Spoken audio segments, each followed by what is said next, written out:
सहस्रपादाक्षे शिरोरुबाहवे सहस्रनाम्ने पुरुषाय शाश्वते सहस्रकोटि योगधारिणे नमः। वंशी विभूषितकरा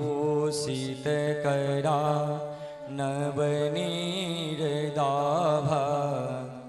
पीताम्बरा धरुणबिम्बफलाधरोष्ठात् पूर्णेन्दुसुन्दरमुखा दरविन्दनेत्रात् कृष्णात् परं किमपि तत्त्वमहं न जाने।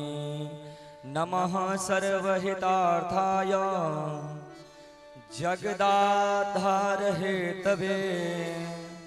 साष्टाङ्गोऽयं प्रणामस्तु प्रयत्नेन मया कृतः। ॐ व्यासाय विष्णुरूपाय व्यासरूपाय विष्णवे नमो वै ब्रह्मनिधये वासिष्ठाय नमो नमः। नारायणं नमस्कृत्य नरं चैव नरोत्तमं देवीं सरस्वतीं व्यासं ततो जयमुदीरयितुं सर्वोपचारार्थे गन्धाक्षतपुष्पान् श्रीव्यासमुने नमः। ॐ हिरण्यगर्भः समावर्तताग्रे भूतस्य जातः पतिरेक आसीत् सदाधारपृथिवीं द्यामुते मां कस्मै देवाय हविषा विधेम। अतः आरार्तिक्यं ग्रहणं। ध्यान देव समस्त भक्त लोकेन ग्रामवासी लोकेन खष्टम दिवस के कथा आरंभ हो जा रहा है। जे श्रद्धालु भक्तजन कथा में भाग लेवा चाहे छी अति शीघ्र भागवत मंडप प्रांगण में अभियो कथा के श्रवण करिए। और जे भक्त लोग कोनो कारणवश कथा मंडप प्रांगण में आवास असमर्थ छी तो घर बैसल ही यूट्यूब के माध्यम से देख सकै छी। आचार्य सरोज झा यूट्यूब पर सर्च मारबे और सब्सक्राइब करबे अहाँ के लाइव देख के भेटत। धन्यवाद। ओम ईशकर्पूरार्तिक्यम आवाहित स्थापित पूजित देवी देवता सहित श्रीमद्भागवत महापुराणाय नमः।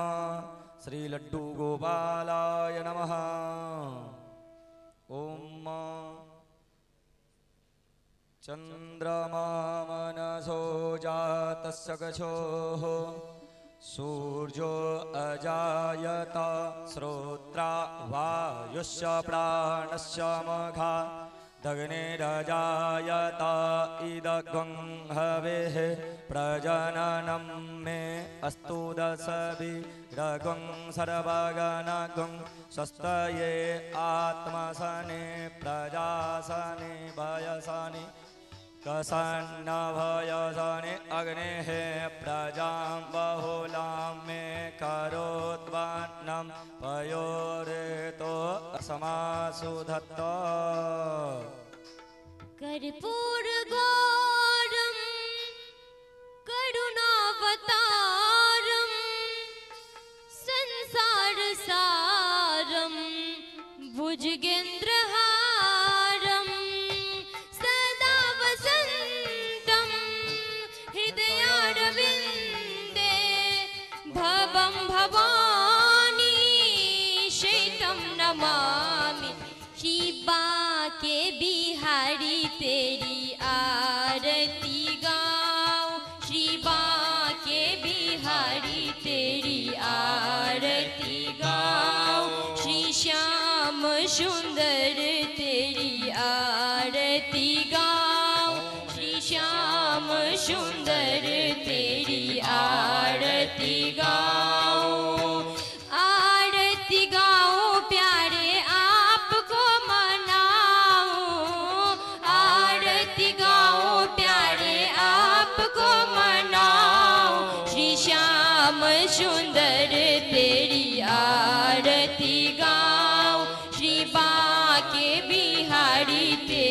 आरती गाऊं। मोर मुकुट प्यारे शीस पे सोहे, प्यारी बंसी मेरे मन को मोहे। मोर मुकुट प्यारे शीस पे सोहे, प्यारी बंसी मेरे मन को मोहे। देख छवि बलिहारी में जाऊं, श्री श्याम सुंदर तेरी आरती गाऊं। श्री बांके बिहारी तेरी आरती गाऊं। चरणों से निकली गंगा प्यारी, जिसने सारी दुनिया तारी। चरणों से निकली गंगा प्यारी, जिसने सारी दुनिया तारी।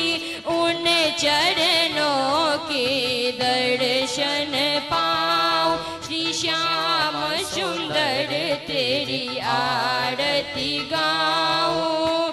आरती गाऊं प्यारे आपको मनाऊं।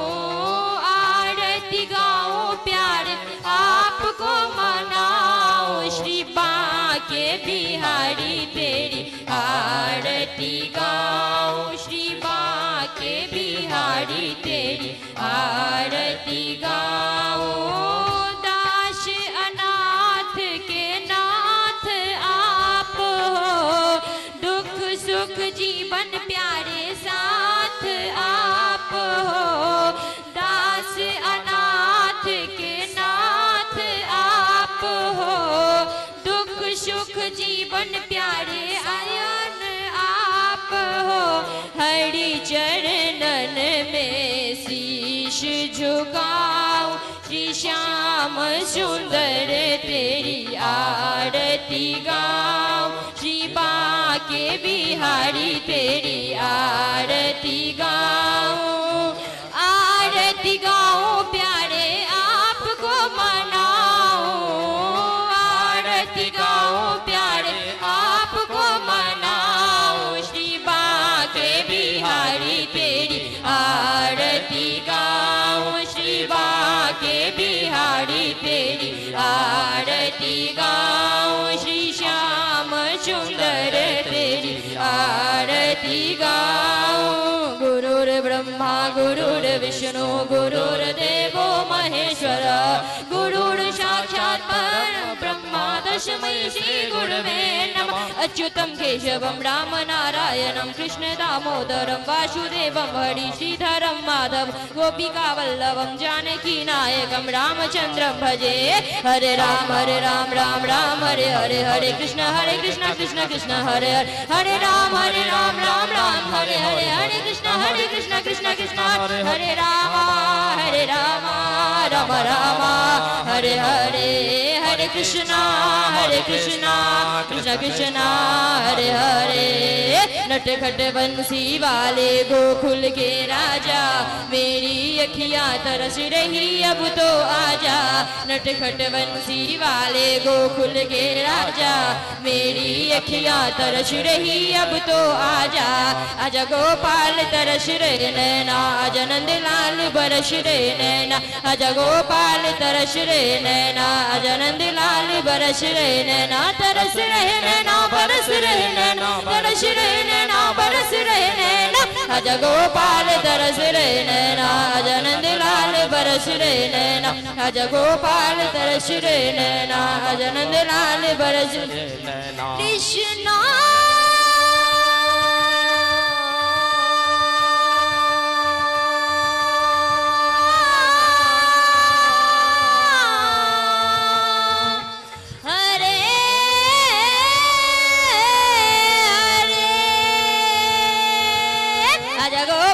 तरस रे नैना, आजा नंदलाल बरस रे नैना। आजा गोपाल तरस रे नैना, आजा नंदलाल बरस रे नैना। आजा गोपाल तरस रे नैना, आजा नंदलाल बरस रे नैना। आजा गोपाल तरस रे नैना, आजा नंदलाल बरस रहे नैना।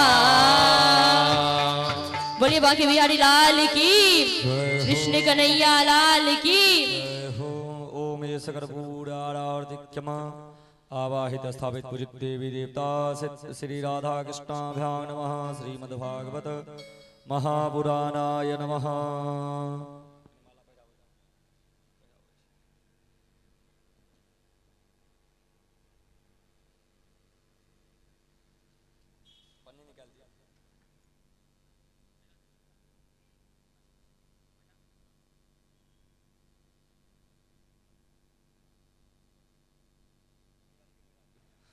ओम देवाभिवंदनम देवाभिवंदनम देवाभिवंदनम परमात्माभिवंदनम आत्मा विरक्षणम आरार्तिक्यम ग्रहणम हस्तप्रक्षालनम ऋषिकेशाय नमः।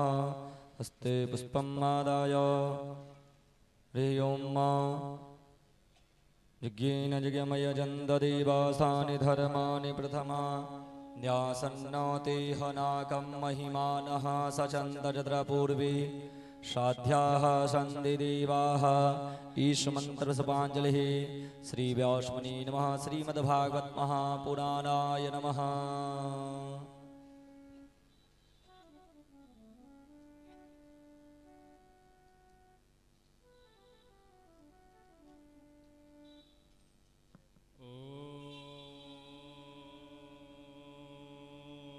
शांति ओम शांति ओम शांति ओम स्वस्ति श्री गणेशाय नमः। ओम स्वस्ति श्री सरस्वत्यै नमः। ओम स्वस्ति श्री गुरुचरण कमलेभ्यो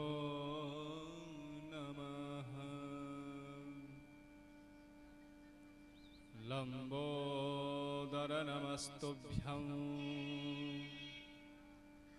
शततं मोदकप्रिय निर्विघ्नं कुरु मे देव सर्वकार्येषु सर्वदा।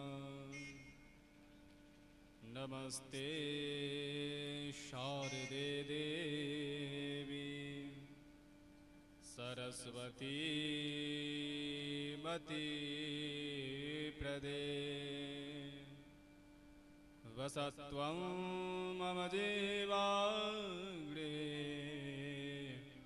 सर्वविद्या प्रदा भव। अज्ञानतिमिरान्धस्य ज्ञानाञ्जलशलाकया चक्षुरुन्मीलितं येन तस्मै श्रीगुरवे नमः। वंशी विभूषितकरान् नवनीरिदाभां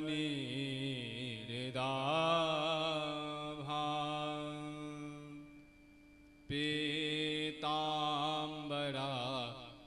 दरुणबिम्बफलाधरोष्ठात् पूर्णेन्दुसुन्दरमुखात् अरविन्दनेत्रात् कृष्णात् परं किमपि तत्त्वमहं न जाने। यं प्रव्रजन्तमनुपेतमपेतकृत्यं द्वैपायनो विरहकातर्या जुहाव पुत्रेति तन्मयतया तर्वोऽभिनेदुष तं सर्वभूतहृदयं मुनिमानतोऽस्मि ध्येयं सदा परिभवाग्नमभीष्टदोहम् तीर्थास्पदं शिवविरञ्चिनुतं शरण्यम् भृत्यार्तिहं व्रणदपालभवाब्धिपूतं वन्दे महापुरुषते चरणारविन्दं मृत्युञ्जय महादेव त्राहि मां शरणागतं जन्ममृत्युजराव्याधि पीडितं कर्मबन्धने राधे मेरी स्वामिनी मैं राधे जी को दास जन्म जन्म मोहि दीजिए श्री वृंदावन को वास। ओम शांति ओम शांति ओम शांति। श्री राधे प्रतिदिन की भांति आज कथा के षष्ठम दिवस प्रथम बेला में हम सभी नंद नंदन यशोदा नंदन के प्रत्येक अंग जो मधुर है उस प्रत्येक अंग का हम स्तुति करेंगे, फिर कथा में प्रवेश करेंगे।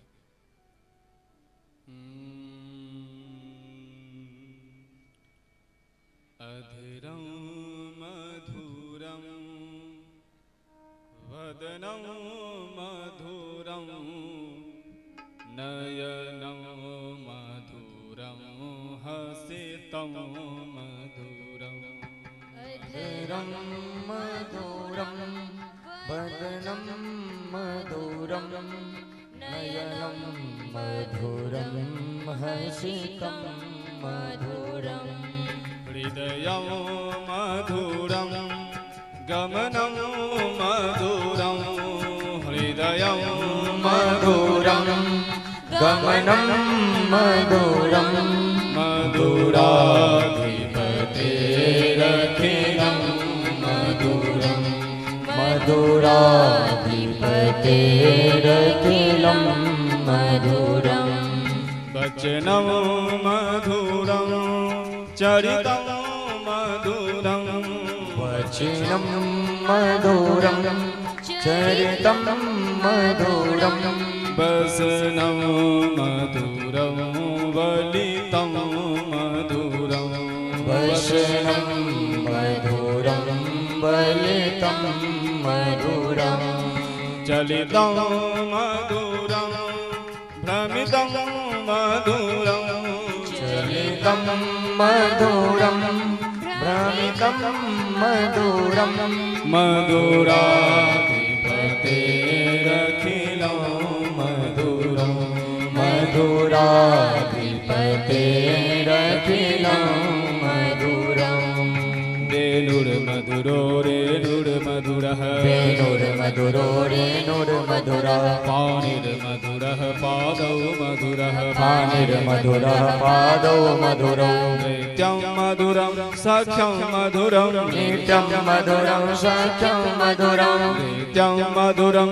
सख्यं मधुरं नित्यं मधुरं सख्यं मधुरं मधुराधिपतेरखिलं मधुरं मधुराधिपतेरखिलं मधुरं गीतं मधुरं पीतं मधुरं गीतं मधुरं पीतं मधुरं गीतं मधुरं पीतं मधुरं गीतं मधुरं पीतं मधुरं भोक्तं मधुरं सूक्तं मधुरं भोक्तं मधुरं सूक्तं मधुरं रूपं मधुरं तिलकं मधुरं रूपं मधुरं तिलकं मधुरं रूपं मधुरं तिलकं मधुरं रूपं मधुरं तिलकं मधुरं मधुराधिपतेरखिलं मधुरं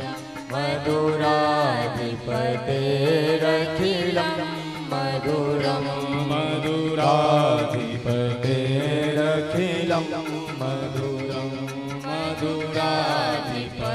मधुराधिपतेरखिलं मधुरं कर्णं मधुरं तरणं मधुरं कर्णं मधुरं तरणं मधुरं हरणं मधुरं स्मरणं मधुरं हरणं मधुरं स्मरणं मधुरं वमितं मधुरं शमितं मधुरं वमितं मधुरं शमितं मधुरं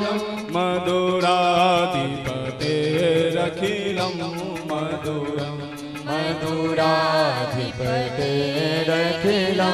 मधुरं मधुराधिपतेरखिलं मधुरं मधुराधिपतेरखिलं मधुरं गुञ्जा मधुरा माला मधुरा गुञ्जा मधुरा माला मधुरा गुञ्जा मधुरा माला मधुरा गुञ्जा मधुरा माला मधुरा यमुना मधुरा वीची मधुरा यमुना मधुरा वीचे मधुरा यमुना मधुरा वीची मधुरा यमुना मधुरा वीचे मधुरा सलिलं मधुरं कमलं मधुरं सलिलं मधुरं कमलं मधुरं सलिलं मधुरं कमलं मधुरं सलिलं मधुरं कमलं मधुरं मधुराधिपतेरखिलं मधुरं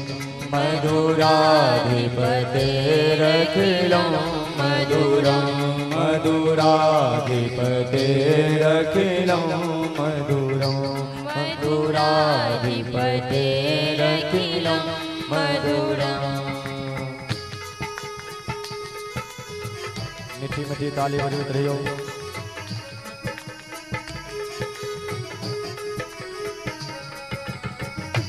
बालकृष्ण लाल की जय हो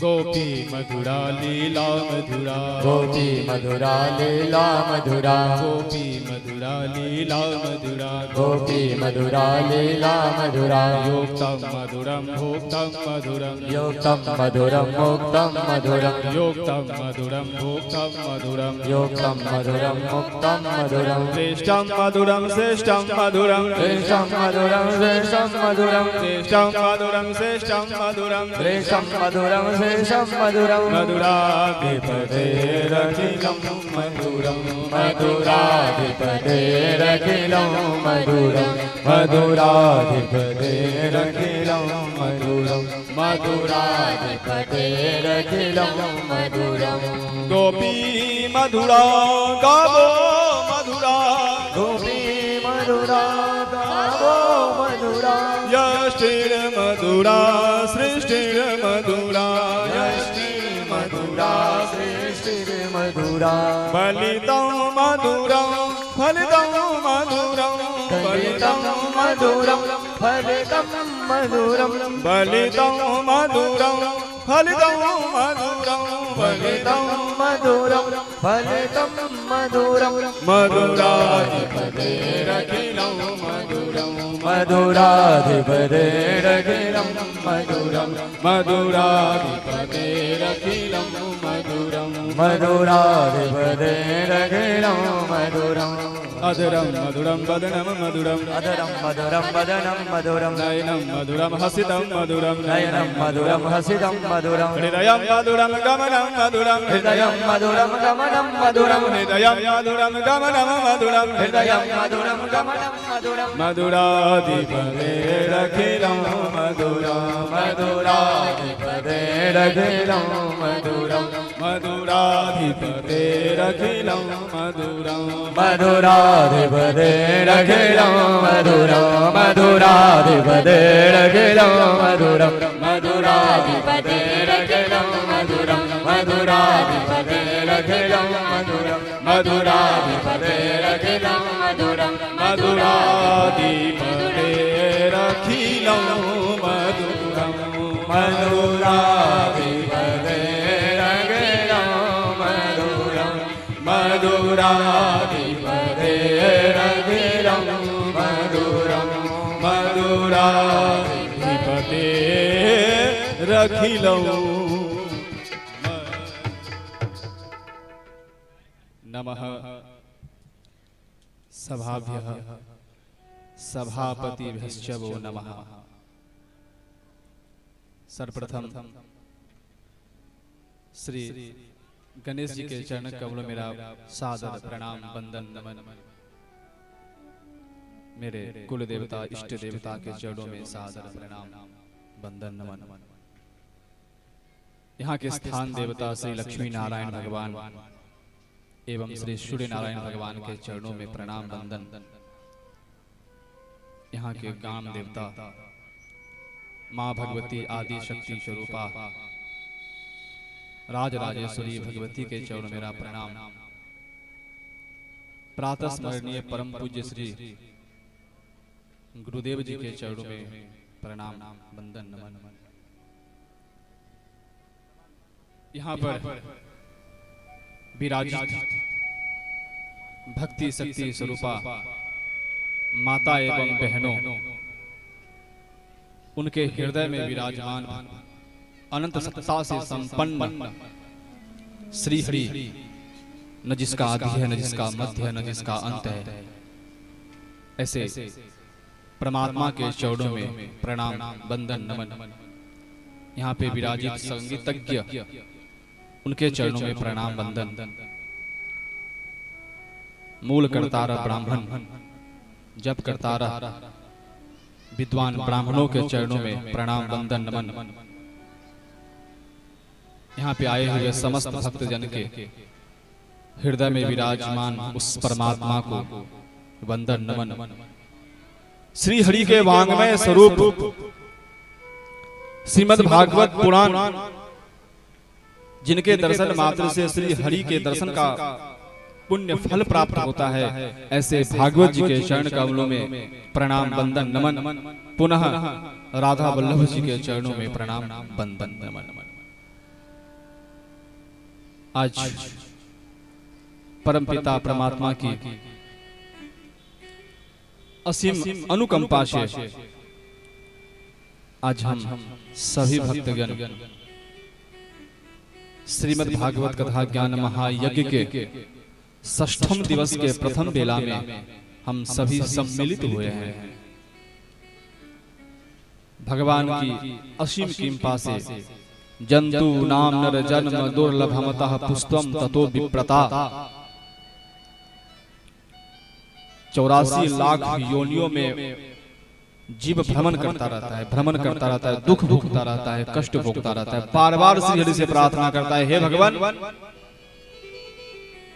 इस पाप योनि से हमें दूर करके मनुष्य योनि की प्राप्ति कराओ। और बार बार प्रार्थना करने के बाद श्री हरि जब असीम कृपा करते हैं तो उसे जंतु नाम नर जन्म दुर्लभमतः नर जन्म से प्राप्त होता है। पुस्तम ततो विप्रता, और उसमें भी कई जन्मों का पुण्य हो तो उसे ब्राह्मण कुल में जन्म लेता है। बात हम नर की करें तो सिर्फ नर में जन्म लेना ही श्रेष्ठ हो गया है, ये बात नहीं है। जंतु नाम नरजन्म दुर्लभमतः पुस्तम ततो विप्रता। यदि नर में हम किसी भी जाति में हैं, ब्राह्मण, क्षत्रिय, वैश्य अथवा शूद्र, हम किस जाति से है ये बड़ी बात नहीं है। बड़ी बात ये है हम भगवान के कितने बड़े भक्त हैं। जितने बड़े हम भक्त होंगे भगवान के, जितनी कृपा हमारी ऊपर उनकी बनी रहेगी, हमारा जीवन उतना ही सफल रहेगा। यदि कोई ब्राह्मण है, क्षत्रिय है, वैश्य है, नीच कर्म कर रहा है तो उसकी गणना शूद्र में ही होती है। और यदि कोई शूद्र यदि अपने कर्म अच्छे कर रहे हैं, भगवान की कीर्तन कर रहे हैं, सत्संग कर रहे हैं, पवित्रता का ख्याल रख रहे हैं, तो वो भगवान के अन्य भक्तों में उनकी गिनती होती है। आज हम विशेष भक्तों की बातें नहीं करेंगे। परीक्षित जी महाराज कहते हैं, गुरुवर भगवान की उस परम बाल लीला की कथा हमें सुनाइए, जिसके श्रवण हेतु आज षष्ठम दिवस है हमारा। परीक्षित जी महाराज से कहते हैं, राजन आज छठा दिवस है, कुछ खाने पीने की इच्छा है तो आप खा पी सकते हैं। हाथ जोड़ के कहता है, गुरुवर अब मुझे कुछ खाने पीने की लालसा नहीं है। आप ये जो कथामृत हमें पान करा रहे हैं, इस कथामृत के पान से मैं अब अमर होता जा रहा हूं। अब मुझे किसी अन्य चीजों की अब मुझे लालसा नहीं है। सुखदेव जी महाराज कहते हैं, राजन कल हमने आपको गोवर्धन भगवान की लीला का कथा सुनाया, और इंद्र का जो मोह था कि मैं सबसे बड़ा भगवान हूं और मैं चाहता हूं तो ये जीव लोग मेरे द्वारा जल बरसाए हुए, और मैं जो जल बरसाता हूं उस जल से ये लोग खेतों में अन्न बोते हैं, और उस अन्न को खेत से उपजा करके वो अपना उदर का भरण पोषण करते हैं। वो अपने उदर का भरण पोषण करते हैं। इंद्र को ऐसा अहम हो गया था, यदि मैं बारिश करना बंद कर दूं तो ये लोग अन्न के बिना भूखे मर जाएंगे। और इसके इंद्र का जो अहंकार था, उस अहंकार को श्री हरि ने उस अहंकार को तोड़े, और पता चला नहीं जो है श्री हरि है, और श्री हरि ही इस धारा पर बाल कृष्ण के रूप में लीला करने के लिए आए हैं। परीक्षित जी महाराज कहते हैं, गुरुवर हमने सुना है कि एक बार वरुण देव जी वसुदेव जी को अपने पास में बांध लिए थे। परीक्षित जी महाराज से कहते हैं, हाँ राजन, ये बहुत ही अद्भुत कथा है, और इस कथा से हमें सीख भी लेनी चाहिए।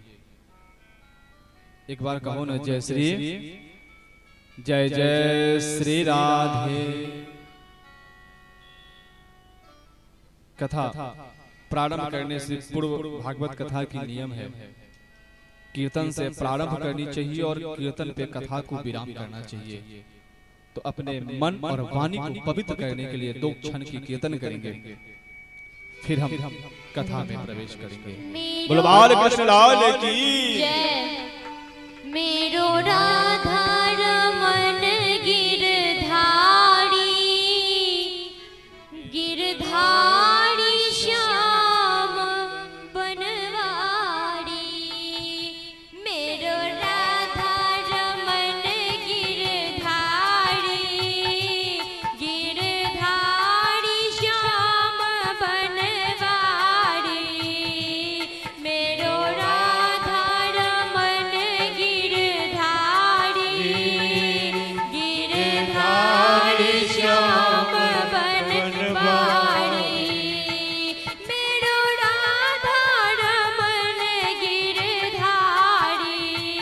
हो मेरो राधा रमन गिरधारी। मेरो राधा रमन गिरधारी, गिरधारी श्याम बनवारी। मेरो राधा रमन गिरधारी, गिरधारी श्याम बनवारी।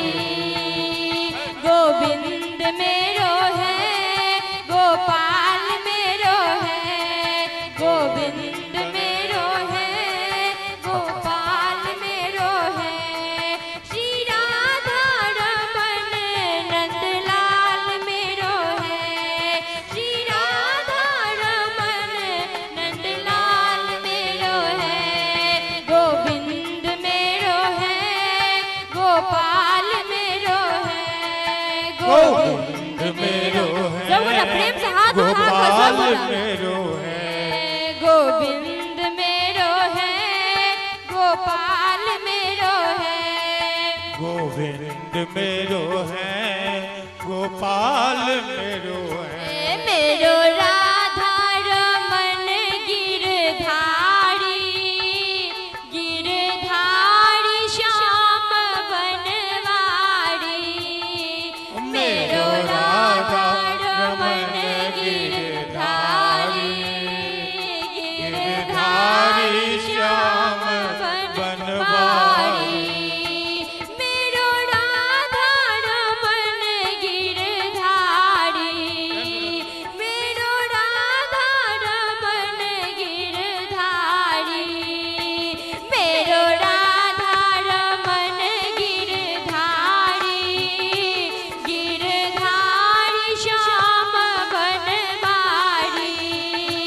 मेरो राधा रमन गिरधारी, गिरधारी श्याम बनवारी।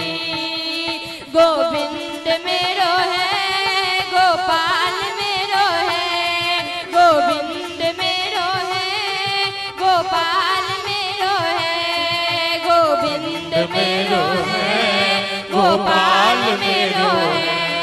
श्री राधा रमन नंदलाल मेरो है, श्री राधा रमन नंदलाल मेरो है। ओ गोविंद मेरो है, गोपाल मेरो है, गोविंद मेरो है, गोपाल मेरो है, गोविंद मेरो है, गोपाल मेरो है, गोविंद मेरो है, गोपाल मेरो है, गोविंद मेरो है, गोपाल मेरो है। बोलिए वृंदावन बिहारी लाल की। दोनों हाथ उठा करके ताली बजा करके प्रेम से मन में मुरली वाले को बसा करके जो मांगना है मांग लीजिएगा। बोलिए सच्चे दरबार की जय हो, जय हो। बोले भागवत भगवान की जय। कहो ना प्रेम से जय श्री, जोर से बोलो ना जय श्री। जय जय श्री राधे। कथा प्रारंभ करने से पूर्व अतिथि हमारे बीच आए हैं और अतिथि देवो भव, अतिथि का सम्मान होना चाहिए। हमारे बीच बहेड़ी से श्रीमान नीतीश कुमार यादव जी, प्रमुख प्रतिनिधि बहेड़ी सह युवा राज्य। मैं नीतीश कुमार यादव जी से आग्रह करूंगा, यदि आप मेरी ध्वनि को सुन रहे हैं तो आप अपने परिकर के साथ व्यासपीठ के नजदीक पधारे और व्यासपीठ से आशीर्वाद लें। बहेड़ी के प्रतिनिधि श्रीमान नीतीश कुमार यादव जी, हम इस व्यासपीठ पे बैठे होने के नाते एक आदेशात्मक भाव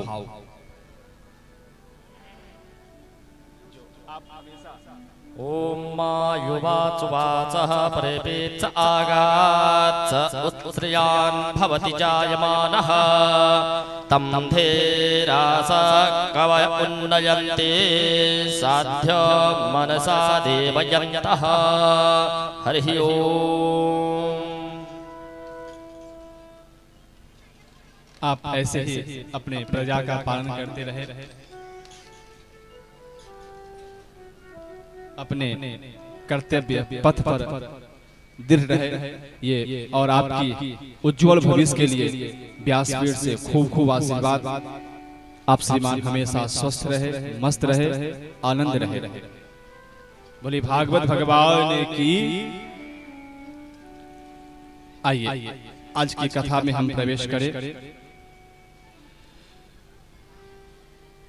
वसुदेव जी महाराज एकादशी का व्रत किए हुए थे,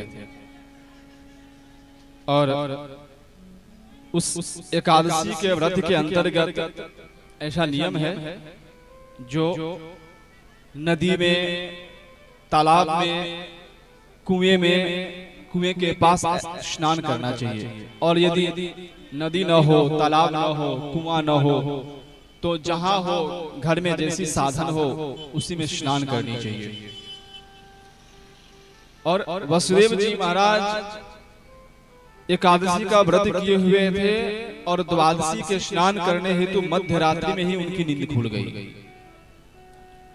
और रात्रि के निशा रात्रि था, 1 या 1:30 का ऐसा कुछ समय था। वसुदेव जी महाराज को लगा प्रातः काल हो गई है, ब्रह्म मुहूर्त का समय है, अब हमें नदी में स्नान करना चाहिए। वसुदेव जी महाराज वस्त्र आदि लिए और वस्त्र आदि लेकर के यमुना नदी में स्नान करने गए, और जैसे ही निशा रात्रि में यमुना नदी में स्नान करने के लिए प्रवेश किए, वैसे ही वरुण के दूतों ने वसुदेव जी महाराज को पकड़ लिए। प्रातः काल हुई, इधर वृंदावन में देखे श्री कृष्ण हमारे पिताजी नहीं दिख रहे हैं, प्रातः काल से कहां गए। किसी ने कहा कि आज द्वादशी है और पिता श्री प्रातः काल ही मध्य रात्रि में ही यमुना जी में स्नान करने गए हैं, अभी तक वहां से लौटे नहीं है। श्री कृष्ण को पता चला, गए और यमुना महारानी से कहते हैं वरुण देव ने हमारे पिता को लगता है पास में बांध लिया है, ये बात सत्य है क्या? यमुना महारानी कहती है हाँ, ये वरुण देव आपके पिताजी को बांध के रखा है इस जल में। बड़ी क्रोधित हुए, मेरे पिताजी को बांध करके रखा, ऐसा क्या अपराध किया मेरे पिताजी ने? वरुण देव जी हाथ जोड़कर के सामने खड़े हो गए, मेरी अपराधों को क्षमा कीजिए भगवान, आप क्रोधित ना हो, ये पूरे समाज को सीख मिले इसके लिए मैंने आपके पिताजी को बांध करके रखा है। कैसी सीख? आपके पिताजी मध्य रात्रि में यमुना जी में स्नान करने के लिए आए, और मध्य रात्रि का जो समय है वो नदी में, तालाब में, कुएं में स्नान करना वर्जित है। कहो न जय श्री। हाँ, याद रखिए, कभी भी हमेशा निशा रात्रि में कभी भी नदी में, तालाब में, कुएं के पास कभी स्नान नहीं करना चाहिए। इससे क्या होता है, वरुण देव जी का अपराध होता है और इसका बहुत बड़ा पाप लगता है हमें। वरुण देव जी कहते हैं इसीलिए मैंने आपके पिताजी को यहाँ बांध करके रखा है, और आप मेरी अपराधों को क्षमा कीजिए भगवान, आप अपने पिताजी को लेकर के जाइए। और इस कथा से यही सीख हमें मिली, जो मध्य रात्रि में कभी भी स्नान नहीं करना चाहिए तीर्थों में। भागवत जी की अद्भुत कथा, पंच प्राण। भागवत जी के जो 5 अध्याय हैं दसम स्कंद के, 29, 30, 31, 32 और 33, श्रीमद् भागवत जी के दसम स्कंद में पूर्वार्ध पूर्वार्ध में 29, 30, 31, 32 और 33 ये जो 5 अध्याय हैं भागवत जी के प्राण हैं। और प्राण अपान व्यान मुदान समान ये जो पंच प्राण है, ये पंच प्राण ही श्रीमद् भागवत जी का ये पंच अध्याय है। और श्रीमद् भागवत जी का ये जो 5 अध्याय ये आत्मा है। कहो न जय श्री। और इसी 5 अध्याय को संतों ने रास पंचाध्यायी कहा है। क्या कहा है? कहो ना, रास पंचाध्यायी कहा है इसे। सबसे पहले रास की कथा सुन के कई लोग विचलित होते हैं और कई लोग ऐसे कहते हैं भगवान ने रास करी। पहले इसको समझ लीजिए ये रास है क्या। जब इस रास के कथा को हम समझ लेंगे तो हमारी बुद्धि कभी भी भ्रमित नहीं होगी। सबसे पहले तो यह समझ लीजिए कि हमारे ठाकुर जी की जब रास हुई तो उम्र कितनी थी? 7.5 वर्ष की। और जो 7.5 वर्ष का बालक है उसे आज भी हम देखते हैं गांव में बिना कपड़ों के घूमते रहते हैं। उसके मन में अभी भी स्त्री पुरुष का कोई भेद नहीं रहता है। तो भगवान की उम्र कितनी थी जब रास हुई? तब 7.5 वर्ष की उम्र थी। और जब यमुना नदी के तट पर गोपी लोग कात्यायनी का जप कर रही थी, माँ की पूजा कर रही थी। ओम कात्यायनी महामाये महायोगिन्यधीश्वरी नंद गोप सुतम देवी पति में कुरुते नमः। जब उस समय वो माँ कात्यायनी की पूजा कर रही थी और भगवान ने उनका वस्त्र हरण किया था, उस समय वरदान दिए थे, हे देवी जब समय आएगा तो मैं सबको पति रूप में प्राप्त होऊंगा। और एक बात कहूं, जिस बहन का विवाह नहीं हो रहा है, विवाह होने में बाधाएं हो रही है, बहनों की उम्र बहुत ज्यादा होती जा रही है, माता पिता को खूब चिंता हो रही है, मैं अपनी पुत्री का विवाह कैसे करूंगा, कोई अच्छा वर नहीं मिल रहा है। ऐसी स्थिति में अपने कुल देवी के सामने अथवा माँ कात्यायनी की फोटो लेकर के, माँ कात्यायनी की फोटो तस्वीर थोड़ी मुश्किल से मिलती है, तो माता रानी की जो भी फोटो हो उस तस्वीर को अपने सामने रख करके एक घी का दीपक जलाए और घी का दीपक जला करके चंदन की माला ले। ध्यान से सुनिएगा, घी की दीपक जलाए, चंदन की माला ले और माता रानी को शहद का भोग लगाए। किसका भोग? शहद, मध का भोग लगाए, केवल मध और कुछ भी नहीं। और वो बहन प्रतिदिन कम से कम इस मंत्र को 108 बार जप करे। कौन सी मंत्र? ओम कात्यायनी महामाये महायोगिन्य धीश्वरी नंद गोप सुतम देवी पतिम में कुरुते नमः। और यदि वो बहन 108 इस मंत्र का जप 21 दिन तक करती है ना, तो भागवत जी में ऐसा वर्णन है उस बहन को भगवान श्री कृष्ण के सदृश पति प्राप्त होते हैं। कहो न जय श्री। और यदि करने में सक्षम नहीं है तो विद्वान ब्राह्मण को घर में बुलाए और उन्हें बुला करके 54,000 108 1 लाख 1.25 लाख जप कराए, उसकी दशांश हवन करे, दशांश तर्पण करे, दशांश मार्जन करे, दशांश ब्राह्मण भोजन करे। और ऐसा वर्णित है, सुखदेव जी महाराज कहते हैं, राजन जो भी यह नियम पालन करता है उसको निश्चित रूप से भगवान श्री कृष्ण के सदृश पति प्राप्त होता ही है। ऐसे मन में संशय नहीं करना चाहिए कि होगा कि नहीं होगा। उस समय वरदान दिए थे कि समय आने पर हम सबको, आप सभी को मैं पति रूप में प्राप्त होऊंगा। और वो समय आया। कौन सा समय? आश्विन महीना। कहो न जय श्री। ये भागवत जी का पंच जो प्राण है ना, 5 अध्याय, इसे शांति से सुननी चाहिए। और जो भक्त इस 5 अध्याय की कथा को बड़ी प्रेम से सुनता है, भगवान की कृपा से उसके सभी काम और सभी मनोरथ सिद्ध होते हैं। सुखदेव जी महाराज कहते हैं, आश्विन महीने का समय था। आश्विन महीना में पूर्णिमा की तिथि थी। हम सब आश्विन के पूर्णिमा में कौन सा त्योहार मनाते हैं? कहो ना, याद है किसी को? आश्विन महीना के पूर्णिमा तिथि के शारदीय नवरात्रि के 4-5 दिन बाद जो पूर्णिमा आती है, उसको हम कहते हैं शरद पूर्णिमा। और उस शरद पूर्णिमा को इस मिथिला में बड़े धूमधाम से मनाते हैं। और उस दिन मिथिलावासी निश्चित रूप से पान और मखान का सेवन करते हैं। कहो ना जय श्री। याद आया?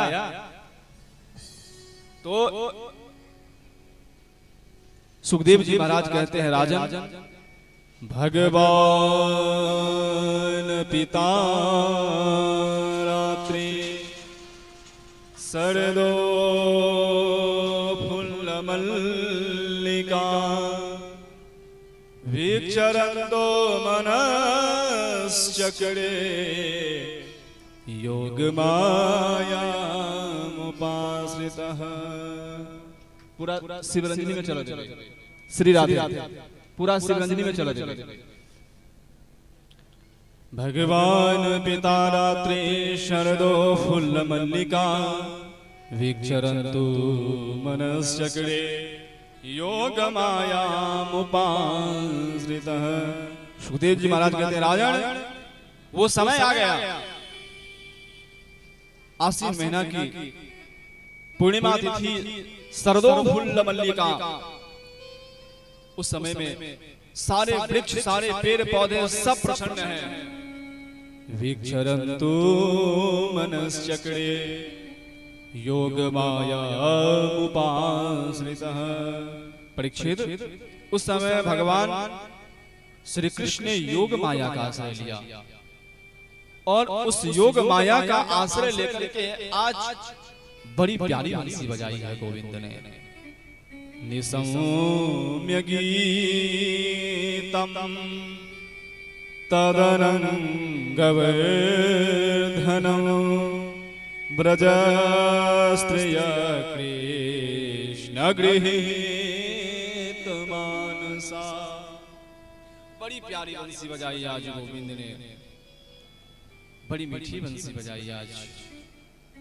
और ये बंसी की धुन उसी को सुनाई दे रही है जो भगवान कृष्ण से प्रेम कर रहे हैं। और उन गोपियों को सुनाई दी जो यमुना नदी के तट पर श्री कृष्ण को पति रूप में पाने के लिए मां कात्यायनी की पूजा करी थी। वो गोपियों को आज सुनाई दे रही है बंसी।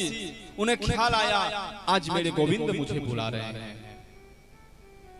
प्यारी बंसी की जैसे धुनी सुनी, कोई गोपी अपने बच्चों को स्तनपान करा रही थी। छोड़ दी बच्चे को, दौड़ी बंसी की धुनी सुनकर के गोविंद के पीछे। कोई गोपी श्रृंगार कर रही थी। एक आंखों में काजल लगी है, दूसरे आंखों में काजल लगाना बाकी ही है। छोड़ दी, दौड़ी बंसी की धुन सुन करके। कोई गोपी गौ दोहन कर रही है और उस गौ दोहन करते करते छोड़ दी गौ दोहना, दौड़ी बंसी की धुन सुन करके। कोई गोपी अपने पति की सेवा कर रही थी और उस पति की सेवा करती करती बंसी की धुन सुनी, छोड़ दी अपने पति की सेवा करना, दौड़ी बंसी की धुन सुन के। कोई गोपी अपने सास ससुर की सेवा कर रही थी और छोड़ दी सास ससुर की सेवा करना, दौड़ी अपने बंसी के धुन सुन के अपने गोविंद के पीछे। परीक्षित जी महाराज प्रश्न करते हैं, गुरुवर, कृष्णम विदुः परः कांतम परीक्षित जी महाराज, मैं शंका, हे गुरुवर, मैं शंका नहीं कर रहा हूँ, लेकिन एक जिज्ञासा है हमारे मन में। ये हमारे मन में नहीं, ये जितने भी मनुष्य होंगे सबके मन में जिज्ञासा होगी। कृष्णम विदुः परं कांतम, कृष्णम तो भगवान श्री कृष्ण तो परम योगेश्वर हैं, योगियों के भी योगी हैं। तो फिर इस आधी रात में बंसी बजाई और सभी गोपियों को उन्होंने बुलाया। ये आधी रात में बंसी बजा करके सभी गोपियों को बुलाना ये उचित था? सुखदेव जी महाराज यहाँ से, परीक्षित बड़ी अच्छी प्रश्न पूछी है। कामम क्रोधम भयम स्नेहम। परीक्षित, ये जितनी भी गोपियां दिख रही है ना, ये गोपियां पूर्व जन्म में बड़े बड़े तपस्वी थे, बड़े बड़े ऋषि थे, बड़े बड़े योगेश्वर थे, और उन्होंने भगवान श्री कृष्ण से उसमें वरदान मांगा था। वो सभी ऋषियों ने, जो मैं ब्रज में आकर के मैं गोविंद का लीला का दर्शन करना चाह रहा हूँ। हे भगवान, मैं आपकी रास का दर्शन करना चाह रहा हूँ। और वही वरदान आज सारे गोपियों की पूरा हो रही है, और सारे ऋषि मुनि आज इस ब्रज में सब गोपी बन के आए हैं। और गोपी ही नाम प्रेम का है। हमने कल भी कहा था कि गोपी किसी स्त्री का नाम नहीं है, गोपी किसी पुरुष का नाम नहीं है, गोपी किसी बच्चे का नाम नहीं है, गोपी किसी बूढ़े का नाम नहीं है, गोपी समस्त जीव का नाम है। और परीक्षित बस भगवान से प्रेम करना सीखे। कामम क्रोधम भयम स्नेहम। परीक्षित भगवान से प्रेम करना सीखे। यदि काम से हो तो काम से उनकी भक्ति करे। क्रोध हो भगवान से दुश्मनी करनी तो अच्छे से दुश्मनी करे, भगवान उसको भी पार लगाते हैं। श्रोहिद मेव च, यदि भगवान से मित्रता करनी है ना तो अच्छे से मित्रता करे। भगवान को यदि भाई बनाना तो अच्छे से भाई बनाए, कृष्ण को यदि पति बनाना हो तो अच्छे से पति बनाए, पूरी भरोसा रखे उन पर। एक बात कहूं, वो समय याद है? कहो ना जय श्री। वो समय याद है उस महाभारत में जब वो दुशासन द्रौपदी की साड़ी खींच रहा था। उस समय पहले तो द्रौपदी दोनों हाथों से अपने साड़ी को पकड़ करके रखी थी, और गोविंद गोविंद कह रही थी। गोविंद आए नहीं आए। उन्होंने एक हाथ से साड़ी पकड़ी, दूसरी हाथ ऊपर करी, गोविंद मेरी रक्षा करो, गोविंद मेरी रक्षा करो। गोविंद आए और नहीं आए। परीक्षित जैसे ही द्रौपदी दोनों हाथ ऊपर करके हे द्वारकाधीश मेरी आप रक्षा कीजिए, और जैसे द्रौपदी ने अपना सर्वस्व गोविंद को सौंप दिए, भगवान को आने में क्षण भी नहीं लगा और वस्त्रारूप लेकर के द्रौपदी की रक्षा करी। कहने का तात्पर्य यह है परीक्षित, यदि भगवान पे भरोसा करना है तो पूरी भरोसा होनी चाहिए। ऐसा नहीं आधी हम और आधी आप ले ले। भगवान पे यदि पूरा भरोसा होता है तो भगवान उसकी निश्चय रूप से उसकी रक्षा करते हैं। परीक्षित वो जितने भी गोपी थे ना, कोई काम से, कोई क्रोध से, कोई मित्रता से, कोई भाई, कोई पति, सब उनको मान रहे हैं और बोल रहे हैं जो है हमारे गोविंद हैं। और ये सुन करके सारी गोपियां आई, और जब सारी गोपियां आ गई ना तो बंसी बजाना बंद कर दिए गोविंद। कहो ना जय श्री। सुन रहे हैं ना आप प्रेम से? हाँ, बंसी बनाना छोड़ दिए और कहते हैं हाथ जोड़ के, स्वागतम भो महाभागा। हे महाभागा, गोपी का आप सभी का स्वागत है। आइए सभी आइए, आप सबको हम स्वागत करते हैं। आइए बैठिए। प्रिय किं वदकारिणः ब्रजस्यागमनम कश्चित् ब्रूतागमन कारणम्। बहुत अच्छा हुआ आप लोग आए, आपका सबका स्वागत है। आइए, लेकिन एक बात बताइए गोपियों, ये आधी रात में आना उचित है क्या तुम लोगों का? श्री कृष्ण कहते हैं, अरे गोपियों, ये आधी रात में ये आना उचित था। ब्रूतागमन कारणम, आने का कारण तो बताइए आप लोग, आधी रात में क्यों आए हैं आप लोग? गोपियां हंसी, हाथ जोड़ कहती है, गोविंद ये कैसी बात है? अभी अभी तो आपने बंसी बजाई और बंसी बजा करके आपने अभी अभी हमको बुलाया, और जब हम आ गए तो कहते हैं भूतागमन कारणम, अपने आगमन का कारण बताओ। गोविंद ये कैसी बात है? गोविंद कहते हैं ठीक है, मैंने बंसी बजाई,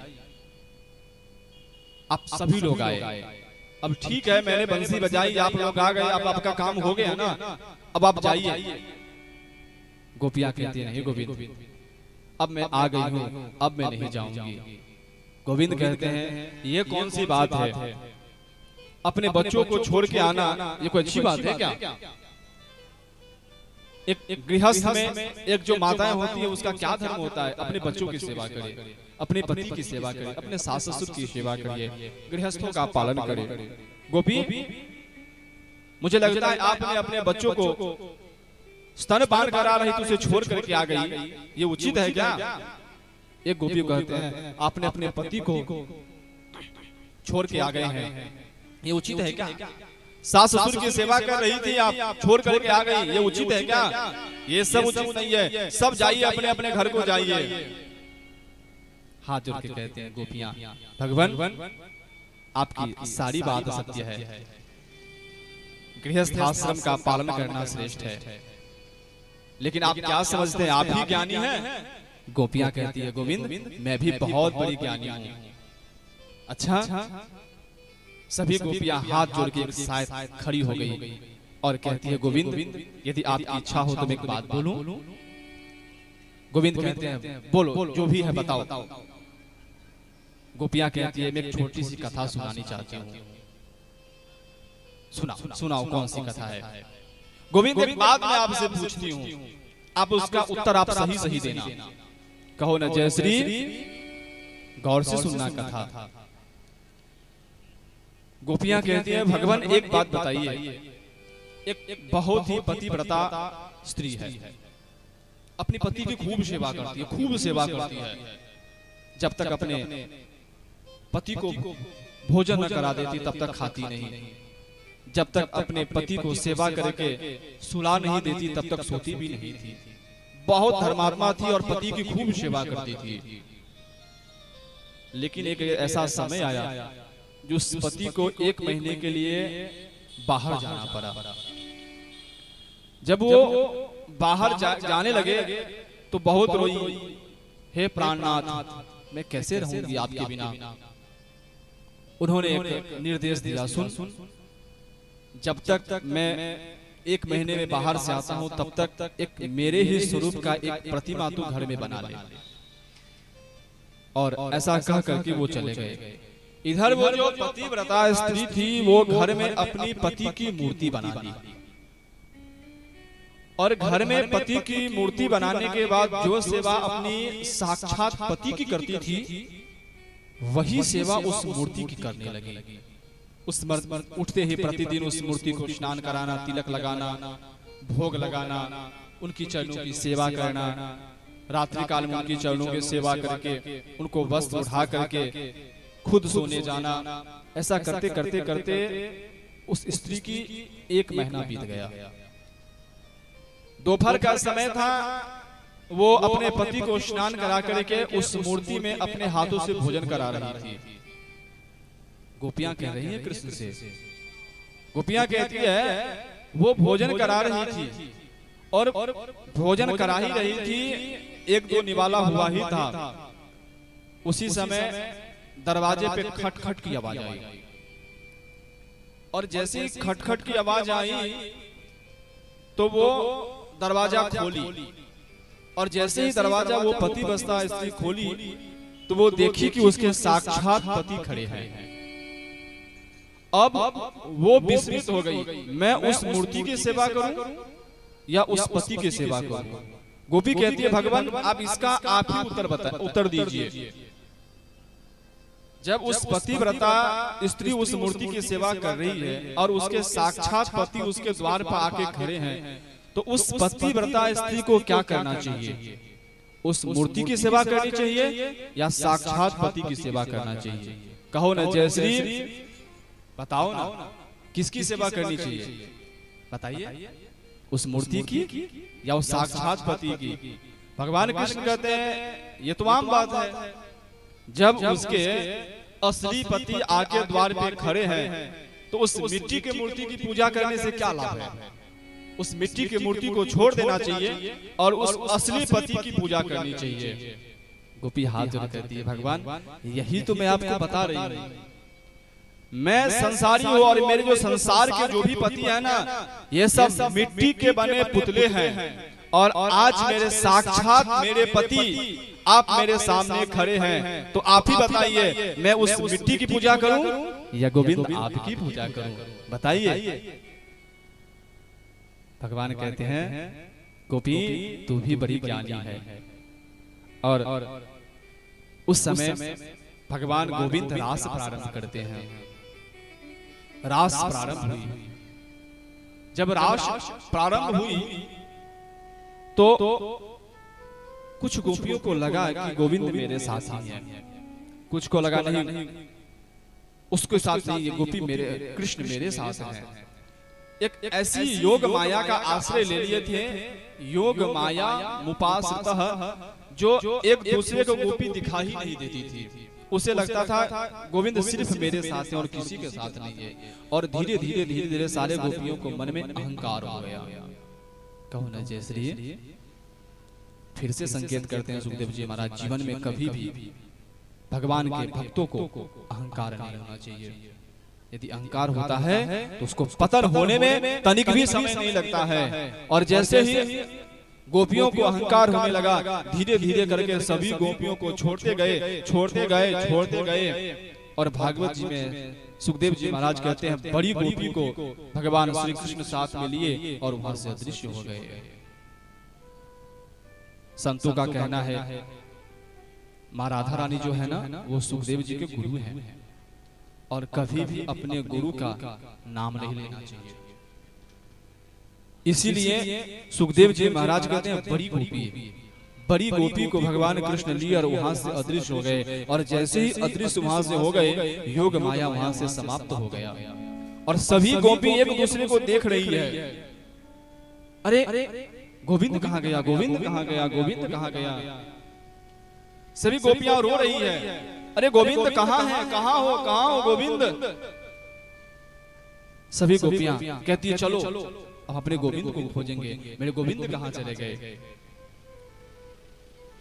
पत्तों से पूछ रहे हैं, पेड़ों से पूछ रहे हैं। एक गोपी कहती है, देख देख ये तुलसी जी है ना, हम इनसे पूछते हैं, ये बताइए मेरे प्राण वल्लभ मेरे गोविंद कहाँ गए हैं। एक गोपी कहती है, नहीं ये कभी नहीं बताएगी। यदि मेरे जीवन की सबसे बड़ी कोई सौतन है तो ये तुलसी है, ये कभी नहीं बताएगी गोविंद कहाँ गए हैं। एक गोपी ने कही, चल चल उधर से चलते हैं। वृक्षों से पूछने लगी, पत्तों से पूछने लगी, मेरे गोविंद को देखा है, मेरे गोविंद को देखा है। किसी ने नहीं कहा नहीं मेरे गोविंद को नहीं देखा। एक गोपी ने कहा, देख देख देख इधर से देख, इस बालू में चरण चिन्ह दिखाई दे रहे हैं, 4 चरण चिन्ह, 2 गोविंद के, 2 राधा रानी के चरण चिन्ह दिखाई दे रहे हैं। चलो चलो इनकी चरण चिन्ह देख करके हम पता लगाएंगे मेरे गोविंद कहाँ गए हैं। उस चरण चिन्ह को देखते देखते देखते सभी गोपियां जा रही है और उनकी लीला का स्मरण कर रही है।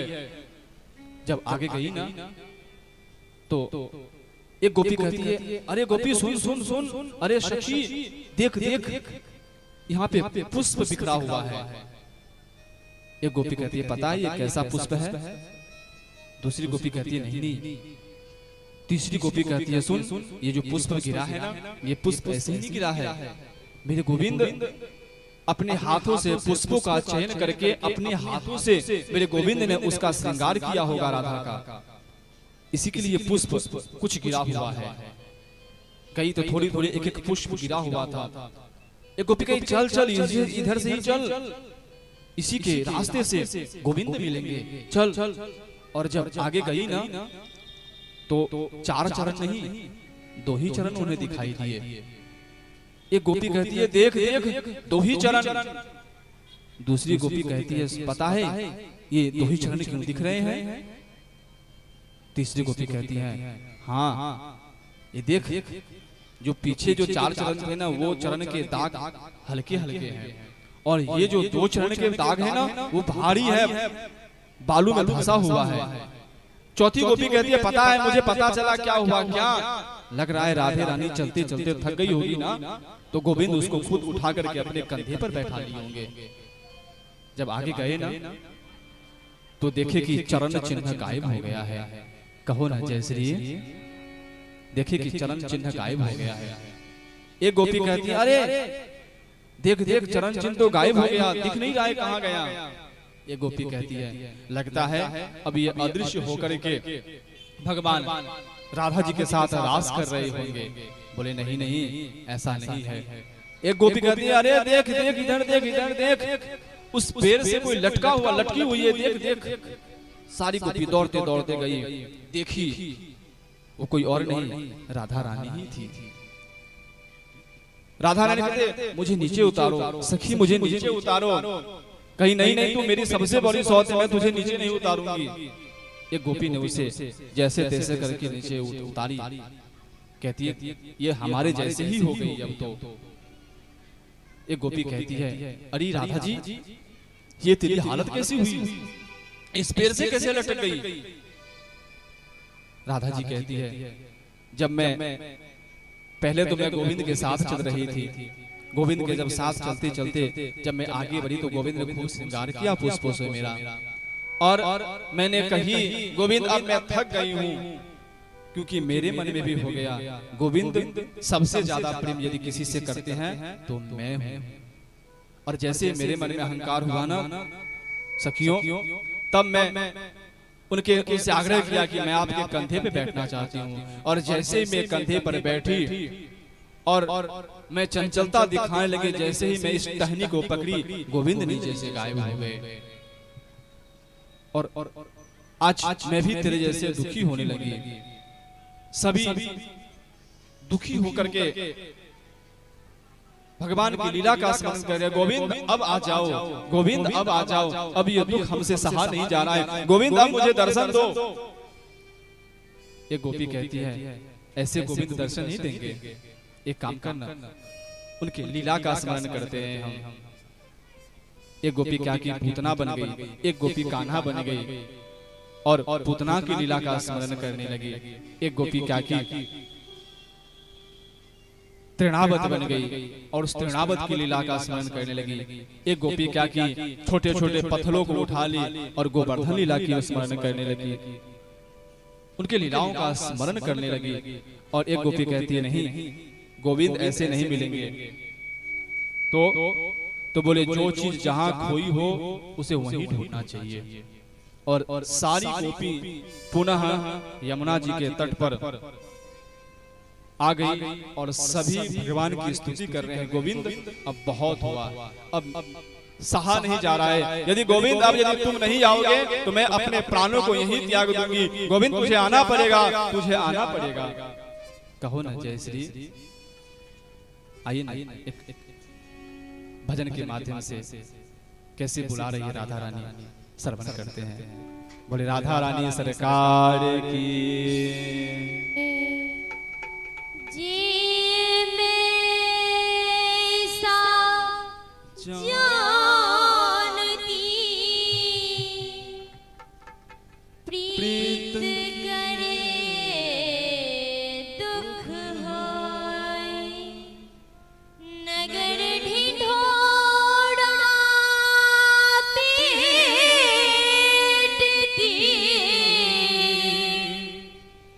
प्रीत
प्रेम से गाइए और आपके ही भूखे भगवान यदि प्रेम से बुलाएंगे तो अभी भी गोविंद यहाँ पे आएंगे और जरूर आएंगे।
बता जा रास्ता देखे तोरी मैया मुरली वाले ओ बंसी वाले मुरली वाले ओ बंसी वाले।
ओ बंसी वाले मुरली वाले ओ बंसी वाले छोरा क्यों बेसहारा रे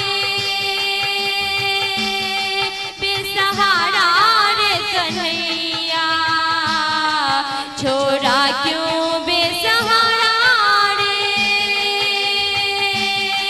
बेसहारा रे कन्हैया मुरली वाले ओ बंसी वाले ठाकुर मेरे ओ गिरधर मेरे मुरली वाले ओ बंसी वाले। बाल कृष्ण लाल की जय।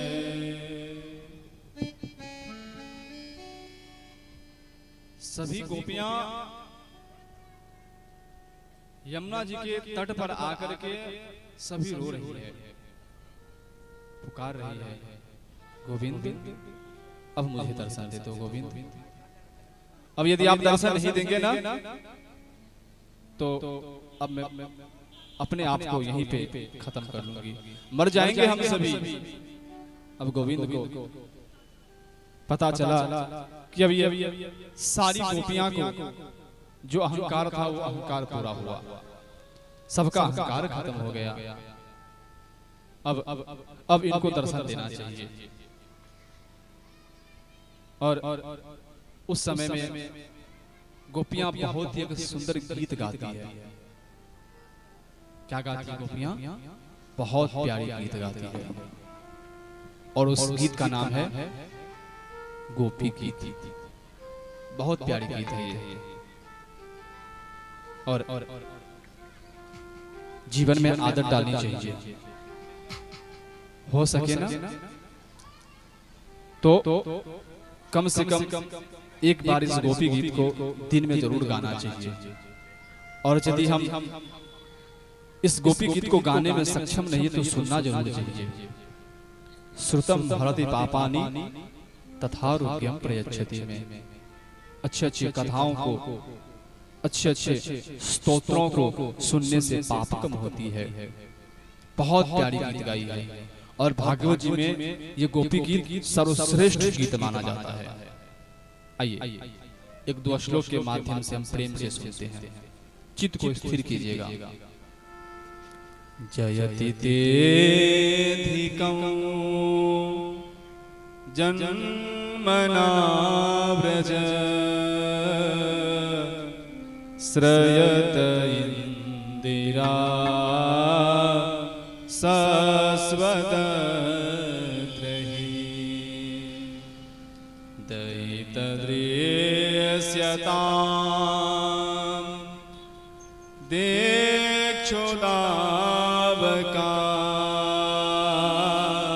देक्षुलाभकास् त्वयि धृता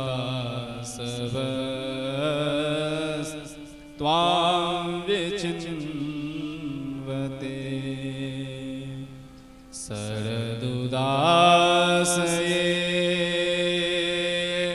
साधुजात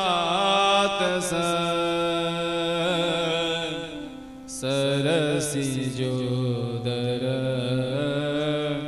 श्रीमुषादृशा सुरतनाथ ते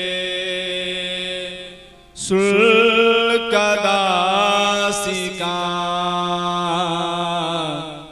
वरधनिघ्नतो नेह किं वद। गोविंद मेरी ब्रज की महिमा तो ऐसे ही बहुत थी। जयति तेधिकं जयति अधिकम ब्रजः महिमा। मेरी ब्रज की महिमा ऐसे ही बहुत थी और जन्म ना ब्रजः। पर गोविंद जब से आपका जन्म हुआ है ना तब से इस ब्रज की महिमा और बढ़ गई है।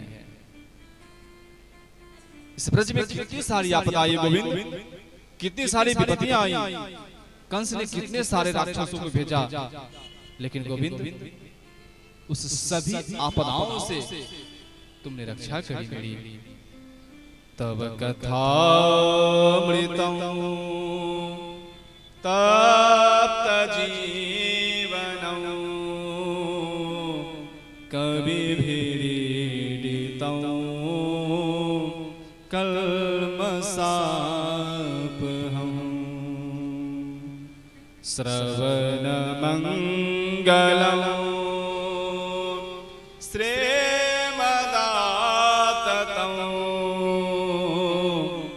भुवि गृह्णन्ति ते भूरिदा जना। गोविंद तव कथामृतम, आपकी जो कथाएं ना बहुत अमृत स्वरूप है और इस सप्त भरी जीवन में कर रही है। गोविंद अभी आप नहीं हैं, अभी आप अदृश्य हो गए हैं, लेकिन आपकी जो बीती हुई कथाएं हैं ना, श्रवण मंगलम श्रीमदाततं भुवि गृह्णन्ति जना। और जब हम कथाएं सुनती हैं ना गोविंद, तो उस कथा सुन करके मुझे आनंद की प्राप्ति होती है। रो रहे हैं हम तेरी याद में, आ जाओ प्रभु, आए हम तेरी याद में, आ जाओ प्रभु, आ जाओ प्रभु। बड़ी प्यारी, बहुत अद्भुत ये गीत गाया गोपियों ने। और जैसे ही ये गीत पूरी हुई, यते सुजात चरणाम्बुरुहंस्तनेषु भीतासनहि प्रियदधीमहि कल्कनेषु। सुखदेव जी महाराज कहते राजन, भीतासनहि प्रियदधीमहि कर्क, कर्क बोलते हैं कैंसर को, कहो न जय श्री राधे श्याम। कर्कनेषु, यदि किसी भी व्यक्ति को भगवान करे न हो, और यदि ये जो शरीर है ना, शरीर इदम व्याधि मंदिरम, इदम शरीरम, ये जो शरीर है ना, ये शरीर व्याधि मंदिरम अर्थात रोगों का मंदिर है। कैसे हम प्रातः काल करते ही मंदिर में जाते हैं गोविंद के ठाकुर के दर्शन करने के लिए, और कितनी भीड़ लगती है, उसी तरह रोगों का इदम शरीरम मंदिरम, ये शरीर जो है ना, ये मंदिर है। और इस शरीर में यदि किसी को कर्क रोग, कैंसर बनी हो, तो उसे नियम से इस गोपी गीत की पाठ करना चाहिए, इस गोपी गीत की पाठ सुनना चाहिए। यते सुजात चरणाम्बुरुहंस्तनेषु भीतासनै प्रियदधीमहि कल्कनेषु तेनाटवी। सुखदेव जी महाराज कहते हैं, जो भी भगवान के चरणों का स्मरण करते हुए इस गोपी गीत के पाठ को सुनता है अथवा पाठ को करता है, सुखदेव जी महाराज कहते हैं उससे कैंसर रोग से उसको मुक्ति मिलती है। कहो न जैसे इस भागवत जी में सब कुछ है, बस उसका अनुकरण करने की आवश्यकता है हमें। हम जितने अपने धर्म ग्रंथ से दूर होते जा रहे हैं, हम उतने ज्यादा दुखों को गले लगा रहे हैं, और अभी भी कुछ नहीं बीता है। जितनी भी बातें कही जा रही है ना, उसमें से यदि कुछ भी बने रहे, इसके लिए इस गोपी गीत की पाठ को सुनना चाहिए। जैसे गोपियां रो रही थी, अब भगवान क्या किए, देखते देखते ही उस सभी गोपियों के बीच में मेरे गोविंद प्रकट हो गए। बोले बाल कृष्ण लाल की। और वहां पे नियम बनाए, कहो न जय श्री, वहां पे नियम बनाए। रास की 3 भेद है, एक गोपी एक कृष्ण, ये पहले। दूसरा 2 गोपी 1 कृष्ण, तीसरा, बहुत सारे गोपी, बहुत सारी गोपियां और एक कृष्ण, ये रास के तीन भेद हैं। और थोड़ी बात समझने की आवश्यकता है हमें इस रास की कथा से। जब रास प्रारंभ होने वाली थी ना, उस समय सभी लोग आए और उसमें कामदेव भी आए। और जब कामदेव आए ना, तो कामदेव कहे जो इस रास में मैं भी भाग लूंगा। लेकिन भगवान कृष्ण कहे इस रास में काम का प्रवेश वर्जित है। और कामदेव ने कहा नहीं, हम भी इसमें सम्मिलित होंगे। तो भगवान कृष्ण कहते हैं ठीक है, काम का जो 5 बाण है अपने 5 बाण चला दो। और वहां पर भगवान श्री कृष्ण उस कामदेव को परास्त करते हैं। और उस महारास में काम है ही नहीं, वासना है ही नहीं। जहां वासना नहीं है वहीं रास है। और रसो वैशः, गीता जी के 12वें अध्याय में रसो वैशः, रासेश्वरः। रसो वैशः कौन? कम रसम, जो रस के समूह है। रसो वैशः, जो रस है उस रस के समूह को ही हम परमात्मा कहते हैं। तो जब रास हो रही है, उस रास में सबसे पहले किसको परास्त किया गया? कामदेव को परास्त किया। कामदेव कौन? उस रास में वासना है ही नहीं। कैसे? जैसे 1 वर्ष के 2 वर्ष के बालक बहुत सारे एक बगीचे में खेल रहे हो, तो एक दूसरे के मन में कोई वासना नहीं उत्पन्न होती है। क्यों? क्योंकि वो वासना से वो बच्चे परे हैं। ठीक उसी तरह जो रास हो रही है ना, उस रास में सभी वासना से परे हैं। कहो ना जय श्री, समझ गए ना? जो कोई भी रास को अन्यथा लेते हैं उसके लिए संदेश है। और जो हमारे ठाकुर के अन्य भक्त हैं उनके लिए क्या कहना है। और आगे सुखदेव जी महाराज कहते हैं, जो ये जो गोपियां हैं ये कौन है?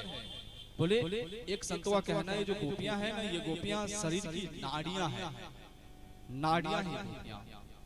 और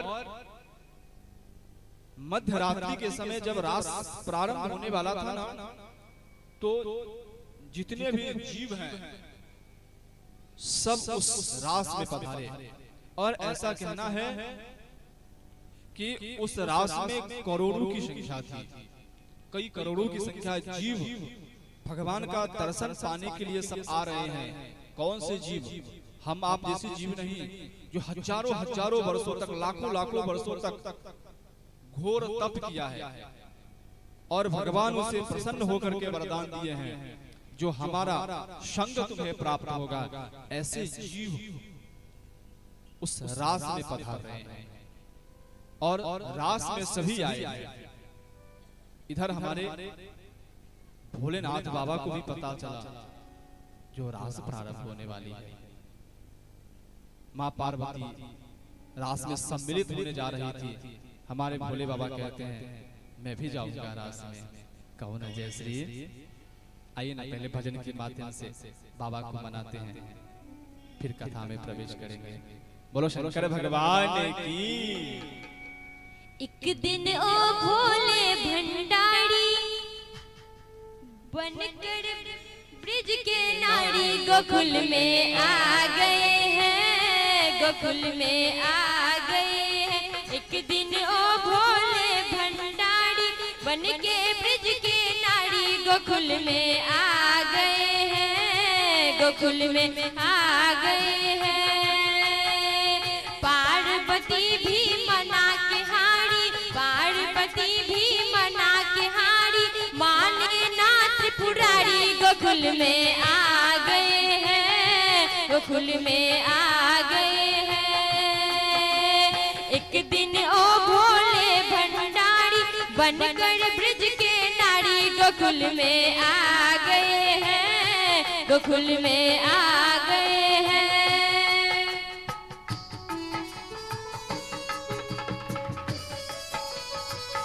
बोलो शंकर भगवान की।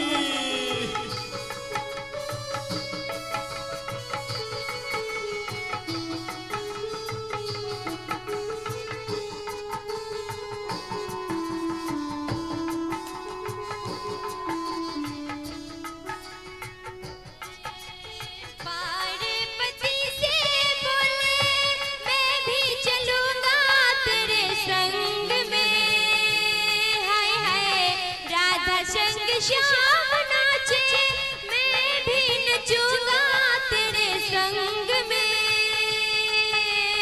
राश रचेगा ब्रज में भाड़ी, राश रचेगा ब्रज में भाड़ी, हमें दिखाओ प्यारी गोकुल में आ गए हैं, गोकुल में आ गए हैं।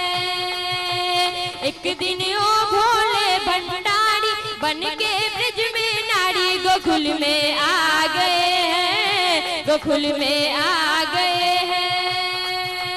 सब लोग हाथ उठाकर प्रेम से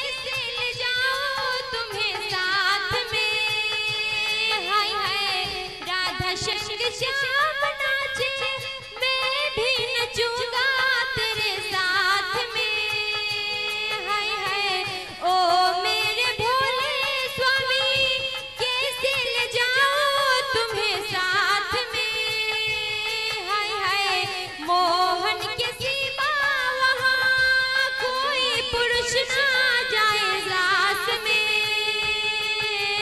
हंसी करेगी ब्रज के नारी, हंसी करेगी ब्रज की माड़ी, मान लो त्रिपुरारी गोकुल में आ गए हैं, गोकुल में आ गए हैं।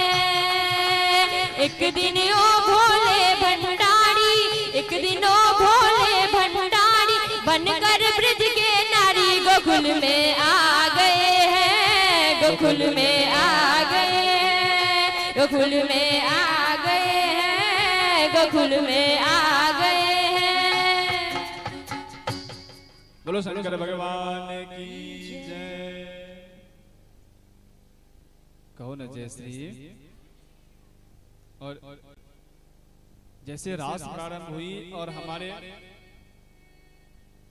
बाबा भी सज धर के, माँ पार्वती कहती है आप वहां कैसे जाएंगे, वहां केवल और केवल पुरुष है, वो भी श्री कृष्ण है, और वहां पे कोई भी पुरुष नहीं है। बाबा कहते हैं तो क्या हो गया, पर मैं भी जाऊंगा। बोले कैसे जाएंगे, बोले मुझे भी तैयार कर दो। कैसे, मुझे भी एक अच्छे से बढ़िया साड़ी पहना दो। वो हाथ में क्या लगाते हैं, कहो ना जय श्री। आप लोग समझ गए होंगे। बोले थोड़ी संभाल देना जटा को भी। और बोले इतनी बड़ी दाढ़ी का क्या करे, काट दूं क्या? बोले नहीं नहीं नहीं। तो एक लंबी घूंघट ले ली बाबा ने और रास की, और जैसे गए तो करोड़ों की संख्या में वहां गोपियां। भगवान श्री कृष्ण कहते हैं हम सबका परिचय लेंगे। बोले कैसी परिचय? तो सबका मुख देखेंगे, जो इस रास में कौन कौन आई है। कहीं ऐसा न हो कोई ऐसा इसमें घुस गया हो जिसका उस समय बाबा ने अपनी सारी सुध और बुध भूल इसकी, और बाबा का दर्शन सबको हुआ। और उस समय मेरे बाबा का एक नया नाम पड़ा, गोपेश्वर महादेव की जय। कभी वृंदावन जाना हो ना तो निश्चित रूप से गोपेश्वर महादेव का दर्शन करना चाहिए। किया है कि नहीं आप लोगों ने दर्शन? नहीं किया है ना, करना चाहिए। किए हैं? हाँ, वृंदावन जाना चाहिए। तो कुछ जगह ऐसी है जहां निश्चित रूप से जानी चाहिए। पहले बांके बिहारी जी का दर्शन करना चाहिए। ठीक उसके निकट में निधि वन है जहां आज भी मेरे गोविंद नित्य रास करते हैं। आज भी वहां के पुजारी लोग का ऐसा कहना है, हम पुष्प को श्रृंगार करके रख देते हैं और जब प्रातः काल हम गोविंद का पट खोलते हैं तो आज भी ये पट है ना, ये पुष्प बिखरे हुए मिलते हैं। और उसी के निकट देव जी का भी दर्शन करना चाहिए। निधि वन भी जाते हैं, लेकिन बहुत ऐसे लोग हैं जो बरसाना जाकर के राधे रानी जी का दर्शन नहीं करते हैं। कुछ दूर पे ही है, वहां भी जाना चाहिए। वहां जाकर के वृषभानु दुलारी लाडली जी की दर्शन करनी चाहिए और दर्शन करके फिर गोवर्धन की परिक्रमा लगानी चाहिए। कई लोग ऐसा करते हैं, पहले गोवर्धन की परिक्रमा लगा ले उसको चलने में, और कई लोग ऐसा करते हैं वहां जितना की परिक्रमा लगानी चाहिए। और गोवर्धन तो हमारी आदत है, जो इन लोगों की मानसिकता क्या है, कहो ना जैसे कथा के मध्य में किसी अन्य चीजों का चर्चा नहीं करना चाहिए। आप लोग समझदार हैं।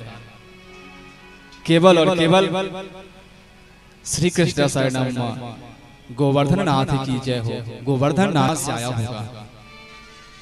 6 घंटा 7 घंटा मेहनत करके ये पूरी गोवर्धन की परिक्रमा लगा रहा है और भगवान का नाम का स्मरण करना चाहिए। ये भगवान का नाम का स्मरण न करके ये क्या कर रहा है?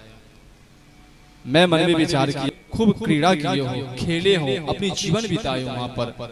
और ऐसे जगह तो जो जाता है ना, ये साधारण व्यक्ति नहीं वहां जाए ना, तो फिर क्या कहना चाहिए? राधे राधे कहो ना जय श्री। और कोई नाम याद ना हो तो कोई बात नहीं, राधे राधे तो याद है ना, कम से कम राधे राधे करना चाहिए। और भगवान श्री कृष्ण कहते हैं, महादेव यदि कोई भी भक्त यहाँ आएगा वो आपका दर्शन जरूर करेगा, और यदि गोपेश्वर महादेव जी का दर्शन नहीं करेगा तो वृंदावन आना उसका व्यर्थ हो जाता है। इसलिए कभी जाना हो तो गोपेश्वर महादेव जी का दर्शन निश्चित रूप से करे। और शरदो फूल मल्लिका तो ऐसा भी कहना है, जब शरद पूर्णिमा हो ना उस दिन हम सब मिथिलावासी तो पान और मखान का सेवन करते ही करते हैं, लेकिन उस रात्रि में ऐसा संतों का कहना है, जो उस रात्रि में उस चंद्रमा से अमृत टपकती है। और उस अमृत जितना हो सके रात्रि काल में थोड़ा बाहर बैठना चाहिए, आंगन में बैठना चाहिए। छत भगवान ने दिया है तो छत पे बैठना चाहिए। वहां बैठ करके उस अमृत से अपने आप को सिंचन करना चाहिए। शरद पूर्णिमा के रात्रि में केवल चावल का, सेवई का नहीं, कहो जय श्री। चावल की बढ़िया खीर बनानी चाहिए। और खीर कैसी? तो केवल दूध और शक्कर, उसमें पानी नहीं देना है। दूध और चावल और शक्कर देकर बढ़िया खीर बनानी है। और खीर जब बन जाए तो उसको छत पे रख दिया जाए, अथवा छत की साधन नहीं हो तो सीक बना करके सीक के ऊपर उसे खुला रखे, और बिल्कुल खुला न रखे, उसको चलनी से उसको ढांक दे। और ढकने के बाद पूरी रात्रि उसको छोड़ दे। और याद रखे उस खीर में धूप नहीं लगनी चाहिए। कभी कभी ऐसा होता है जो कभी निद्राधीन हो जाते हैं, तो अभी के लोगों का है, पर गांव में ये चीज बची हुई है। कहो ना जय श्री। गांव में अभी ये चीज बची हुई है। अभी प्रातः काल लोग उठते हैं, ब्रह्म मुहूर्त का सेवन करते हैं, पर शहरों की स्थिति बहुत खराब है। कहो ना जय श्री। उसकी चर्चा नहीं करेंगे हम। तो धूप लगने से पहले अर्थात ब्रह्म मुहूर्त में ही उस सीक पर से उस खीर को उतारनी चाहिए।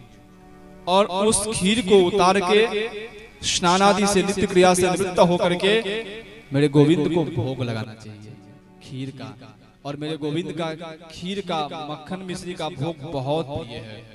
खीर का भोग लगा करके और फिर पूरे परिवार उसका प्रसाद लेना चाहिए।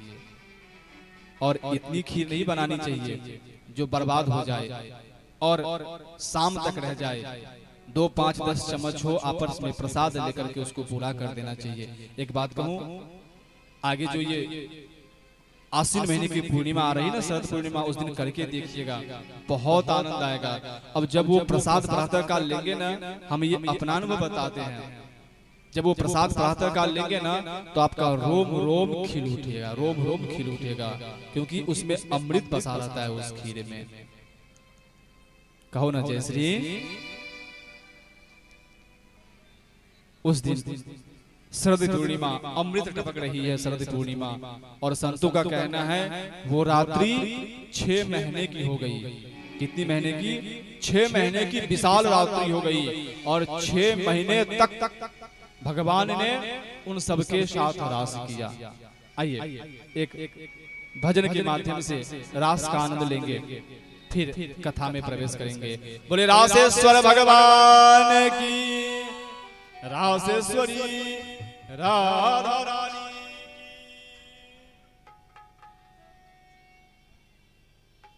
रास रचो है, रास रचो है, यमुना किनारे कन्हा रास रचो है।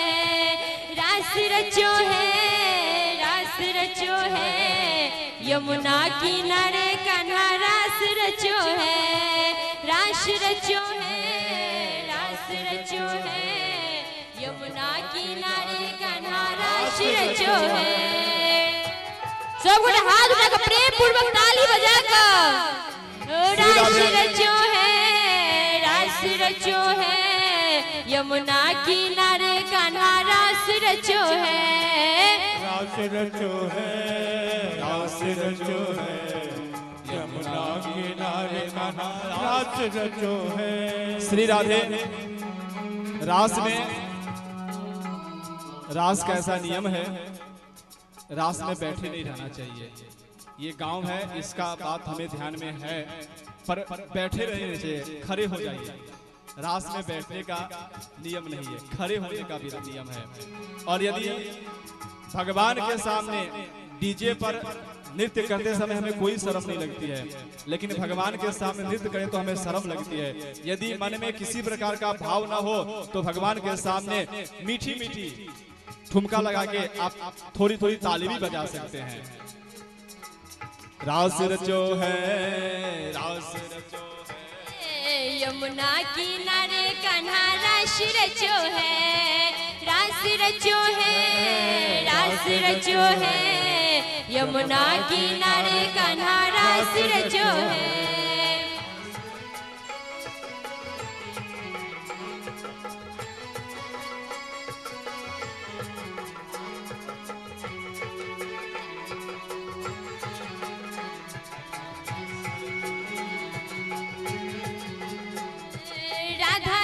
कृष्ण नाचे नाचे गोपी संग, राधा नाचे गोपी नाचे नाचे राधा संग। मन मेरा हो गई सखी रे पावन वृंदावन। रास रचो है, रास रचो है, यमुना किनारे कन्हा रास रचो है। रास रचो है, रास रचो है, यमुना किनारे कन्हा रास रचो है। दोनों हाथ ऊपर उठा के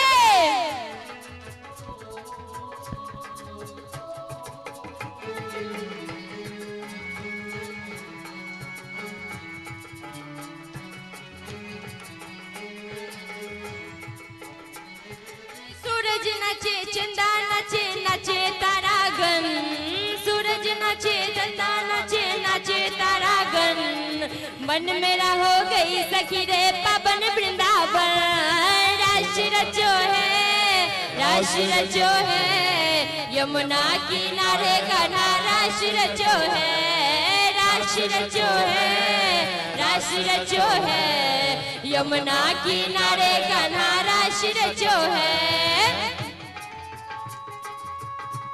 रासेश्वर भगवान की, गोपेश्वर महादेव की, रासेश्वरी राधा रानी की।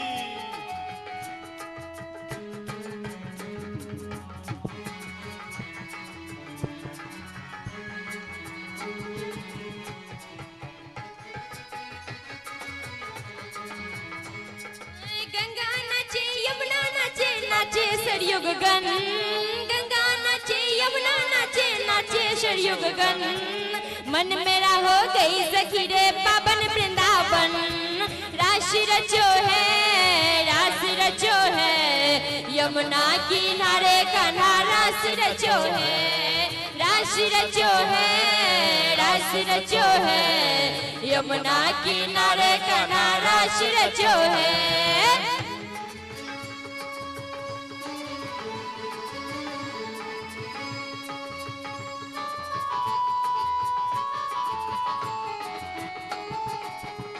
बोलिए रास रसेश्वर भगवान की जय।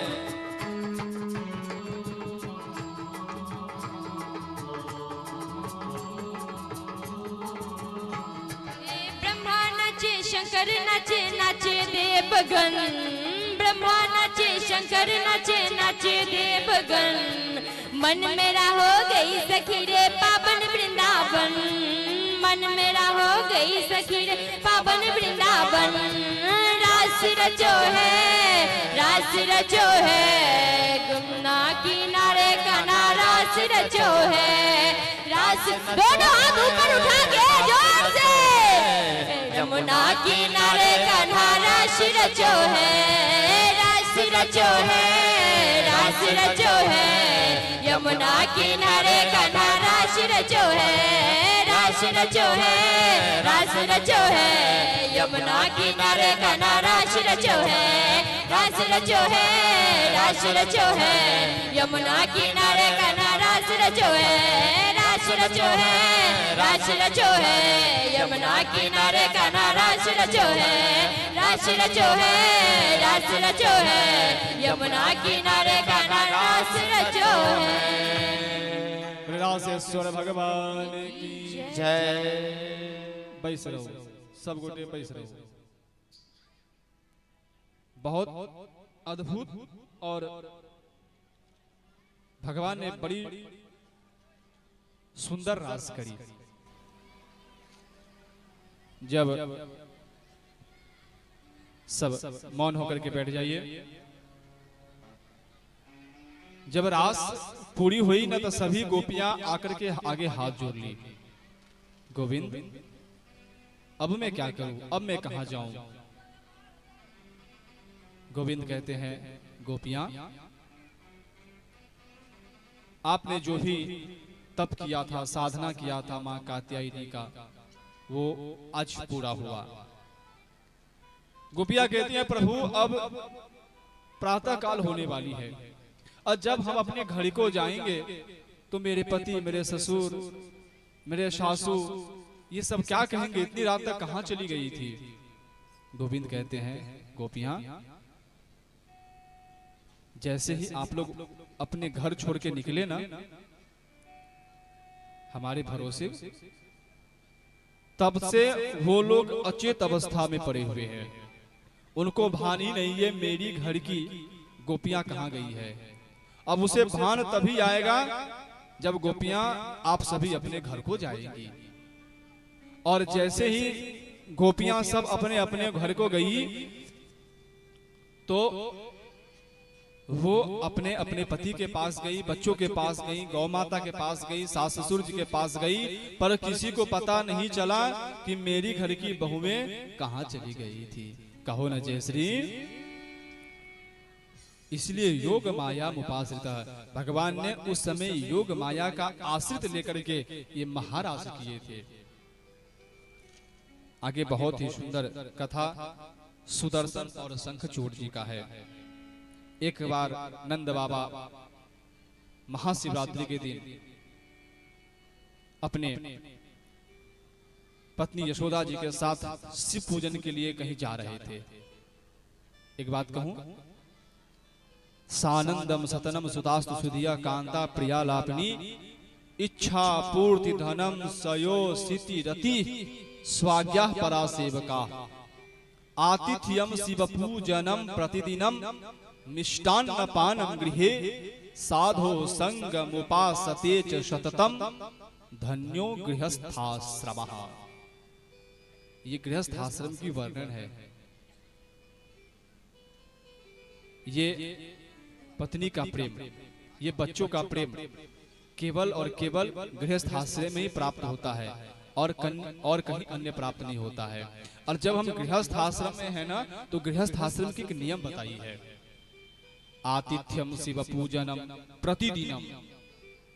हमारे घर में कभी भी यदि अतिथि का आगमन हो ना, तो मन में क्रोध नहीं करना चाहिए। कौन आ गया, कहां से आ गया, कैसे आ गया, अब इसकी हमें सेवा करनी पड़ेगी, ऐसा मन में कभी विचार नहीं करना चाहिए। 5 प्रकार के देव शास्त्र बताए गए हैं। मातृदेवो भव, माँ देवता के समान है। पितृदेवो भव, पिता देवता के समान है। आचार्य देवो भव, हमारे घर में जो पंडित जी आते हैं, विद्वान आते हैं, ये भगवान के समान है। आचार्य देवो भव। अतिथि देवो भव, कभी कोई ऐसे व्यक्ति आ जाए जिसके आने का तिथि हमें पता न हो और अचानक वो आ जाए, भूखा आ जाए, प्यासा आ जाए, कोई भी हो सकता है अतिथि, याचक भी हो सकता है। और ऐसे समय में यदि अतिथि आ जाए तो उसका अनादर नहीं करना चाहिए। उसका अनादर गोविंद का अनादर है। और परस्पर देवो भव, हम जो आपस में एक दूसरे देख रहे हैं ना, उसे भी भगवान स्वरूप समझना चाहिए। आतिथ्यम शिव पूजनम प्रतिदिनम, और शिव पूजनम प्रतिदिनम। एक बात कहे, अभी भले हम अपने अपने कर्म को छोड़ दिए हैं, लेकिन हमें इतना ध्यान तो है, जो काफी जैसे हमारे दादाजी वगैरह थे, उनको हम देखते थे। क्या देखते थे? प्रातः काल उनका उठना, जो कृषि कार्य है, खेत का कार्य, उसे करके आना, स्नान करना, शालिग्राम की पूजा करना, और शालिग्राम की पूजा के साथ साथ भगवान गौरी शंकर का पूजा करना। जिस घर में शालिग्राम की पूजा नहीं होती थी, जिस घर में गौरी शंकर अर्थात मिट्टी के पार्थिव शिवलिंग बना करके उसकी पूजा होती थी, और अभी भी ऐसा घर होगा जहां शालिग्राम की पूजा होती है और गौरी शंकर की पूजा होती है। जब तक घरों में शालिग्राम की और गौरी शंकर की पूजा नहीं हो जाती थी, तब तक दादाजी लोग अन्न भी नहीं खाते थे, जल भी नहीं पीते थे। नहीं, आज हमारे घर में शालिग्राम की पूजा नहीं हुई है, आज हमारे घर में गौरी शंकर की पूजा नहीं है। और आज स्थिति ये हो गई है कि मुश्किल से कुछ ऐसे घर पड़े होंगे जिनके घर में शालिग्राम होगा, और कई गांव तो मैं ऐसा देखता हूँ केवल पंडित जी के घर में ही शालिग्राम मिलती है, अन्य कहीं नहीं मिलता है। कहो न जय श्री। जब हम अपने कर्म को छोड़ेंगे तो दुख भोगना निश्चित है भाई। जब हम शालिग्राम की पूजा करना छोड़ देंगे, जब हम गौरी शंकर की पूजा करना छोड़ देंगे, तो दुख भोगना निश्चित है, फिर हमें कोई नहीं बचा सकता है। आज वसुदेव जी, आज नंद बाबा और यशोदा दोनों शिव पूजन के लिए जा रहे हैं, और शिव पूजन में प्रदोष का समय था, रात्रि काल हो गया था। रात्रि की जो शिव जो पूजन है प्रदोष में, विशेष करके रात्रि काल ही करना चाहिए। उसको बोलते हैं मासिक शिवरात्रि। कई लोग शिवरात्रि में शिव की पूजा दिन में कर लेते हैं। ऐसी देखा जाए तो शिव की पूजा कभी भी करे कोई बात नहीं है, लेकिन जब बात मासिक शिवरात्रि की आती है तो शिव की पूजा रात्रि में करना चाहिए। कहो ना जय श्री। आप हमारी कथा तो समझ में आ रही है ना? हाँ, तो शिव की पूजा मासिक शिवरात्रि में रात्रि में करनी चाहिए। और रात्रि में नंद बाबा शिव पूजन करके आ रहे थे, उसी समय एक अजगर, जो कि असुर का स्वरूप का था, वो अजगर नंद बाबा को पकड़ लिया, और भगवान ने अपने चरण स्पर्श किए उससे, और उसका कल्याण किए। उसके बाद एक दिन की बात है कि राम और श्याम अपने गोपगणों के साथ बैठ करके क्रीड़ा कर रहे थे, उसी समय एक शंखचूड़ नामक राक्षस आया और शंखचूड़ नामक राक्षस जैसे ही गोपगण को चुरा चुरा कर ले जाने लगा तो भगवान कृष्ण की नजर पड़ी और उसका भी उन्होंने कल्याण किया। एक बहुत ही सुंदर गीत है जिसका नाम है युगल गीत। भागवत जी में 5 गीत है। कहो न जय श्री। भागवत जी में कितने गीत हैं? 5 गीत है। इसके बाद एक दिन नारद जी गए। कहां गए? मथुरा में गए और आज नारद जी ने सारी सत्य बात बता दी कंस को। कंस देख, उस समय में जब देवकी के गर्भ से बालक था ना, वो कन्या नहीं थी, वो लल्ला था। और वसुदेव जी क्या किए पता है? चोरी से टोकरी में रखा और जाकर के गोकुल में नंद बाबा को दे आया। और अभी जो नंद बाबा का छोरा है वो वसुदेव का ही छोरा है और वही कृष्ण तेरे मृत्यु का कारक है। आज सत्य बता दी नारद जी ने कंस को जाकर के। कंस बहुत क्रोधित हुआ, पकड़ लिया उसे, मारने लगे वसुदेव जी को। वसुदेव जी आज मैं नहीं छोड़ूंगा आपको, आपने मेरे साथ धोखा किया है। नारद जी पकड़ लिए। वसुदेव जी, कंस ऐसी पाप नहीं करते, इनको छोड़ दो, इनका कोई दोष नहीं है। उस समय छोड़ दिए। फिर से कारागार में जाकर के देवकी और वसुदेव को बंद कर दिए और इधर मारने का षड्यंत्र करने लगे कंस। एक दिन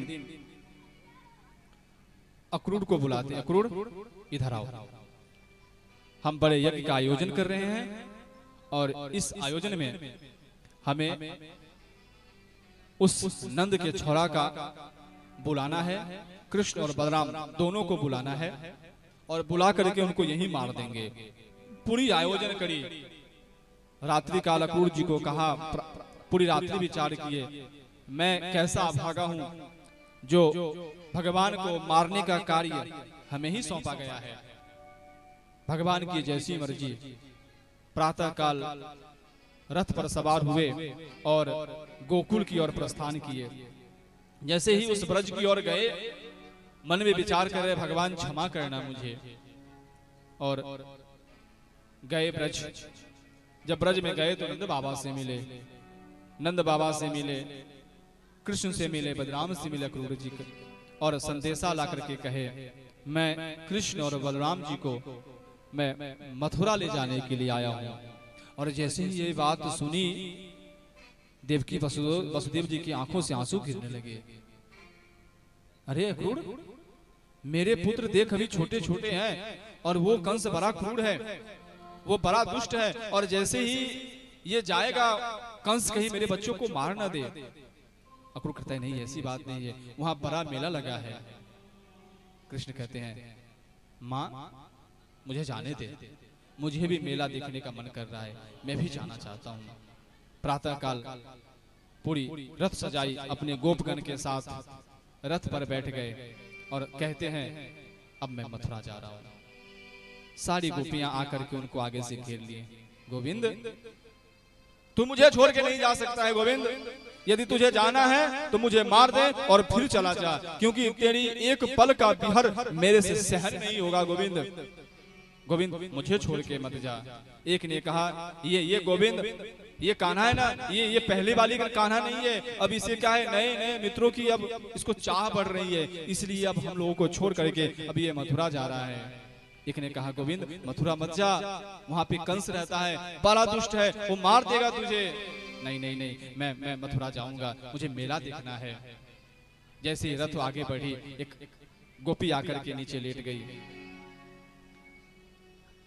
आके लेट गई। अरे अक्रूर, तेरा नाम अक्रूर किसने रखा रे? तू तो बड़ा क्रूर है रे, तू बहुत बड़ा क्रूर है, तेरा नाम अक्रूर किसने रखा?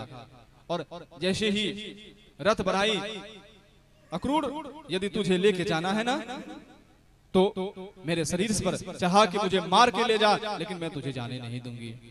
गोविंद आके हाथ पकड़ के उठाते हैं, गोपी उठ जाना, गोपी उठ जा, मुझे जाने दे, मुझे मेला देखना है, मुझे भी घूमने का मन कर रहा है ना। और जैसे ही गोपी उठी अक्रूर से कहा चलो अब मुझे ले चलो मथुरा की ओर। अभी भी गोपियों को ऐसा लग रहा है मुझे ठगने का काम करते हैं गोविंद, आज भी ठग रहे हैं, ऐसा लग रहा है गोविंद जाएंगे, थोड़ी दूर जाएंगे और फिर से आ जाएंगे। एक ने कहा नहीं नहीं, जब मुझे ठगते हैं ना गोविंद तो वो उनका मुखमंडल कुछ और कहता है, और आज का जो मुखमंडल है ना वो कुछ और कह रहा है, नहीं आज गोविंद नहीं आएंगे। अक्रूर लेकर के चला गया। रास्ते में अक्रूर ने जल पीने की इच्छा से रोकी, यमुना जी में स्नान किया, जलपान किया, और जैसे अक्रूर ने डुबकी लगाई तो उस डुबकी में देखे कि जैसे कृष्ण और बलराम रथ में बैठे हैं, वही दर्शन अक्रूर जी को उस यमुना नदी के जल में हो रहा है नीचे। मन ही मन प्रणाम किया और फिर आकर के उन्होंने यात्रा करी। यात्रा के बाद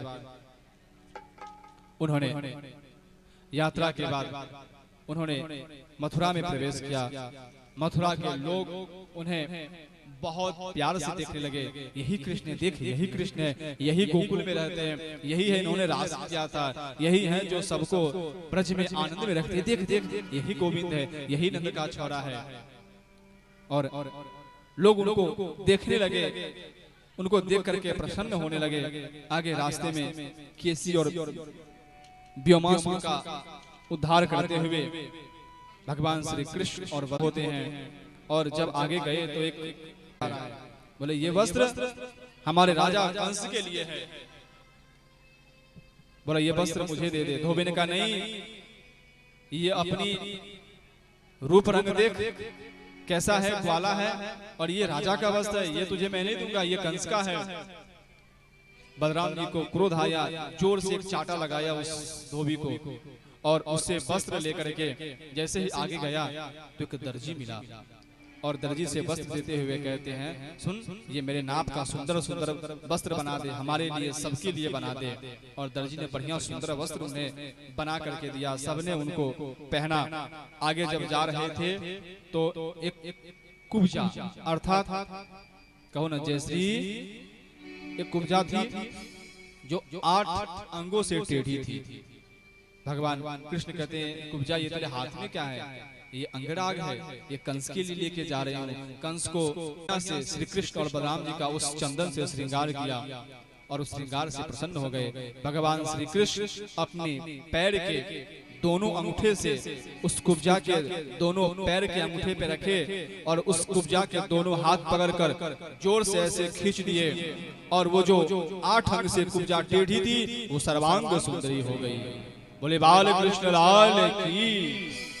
इस तरह से कुब्जा पे कृपा करी। और जब आगे गए तो आगे धनुष रखा हुआ था, और देखते देखते भगवान ने जो बड़े बड़े राजा महाराजा वहां नहीं कर पाए, वो एक क्षण में बाएं हाथ जैसे ही धनुष भंग हुआ, कंस को बड़ी घबराहट हुई। जो बड़े बड़े राजा इस धनुष को हिला भी नहीं पाते थे, उसे इस ग्वाला ने एक क्षण में तोड़ दिया। और उन्होंने एक रणनीति बनाई। सबसे पहले कुबलिया देखते देखते उस हाथी के दोनों दांत पकड़े, जोर से घुमाए, पटके, और उस हाथी का भी उन्होंने कल्याण किए। बोले बाल कृष्ण लाल की।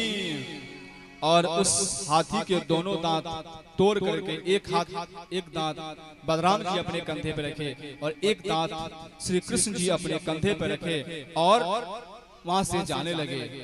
सुखदेव जी महाराज बहुत गोपाराम सजनो सताम श्रीभुजाम स्वास्ता सुपित्रः शिशुः मल्ला नाम नाम नरवरः स्त्रीनाम स्मरो मूर्तिमान।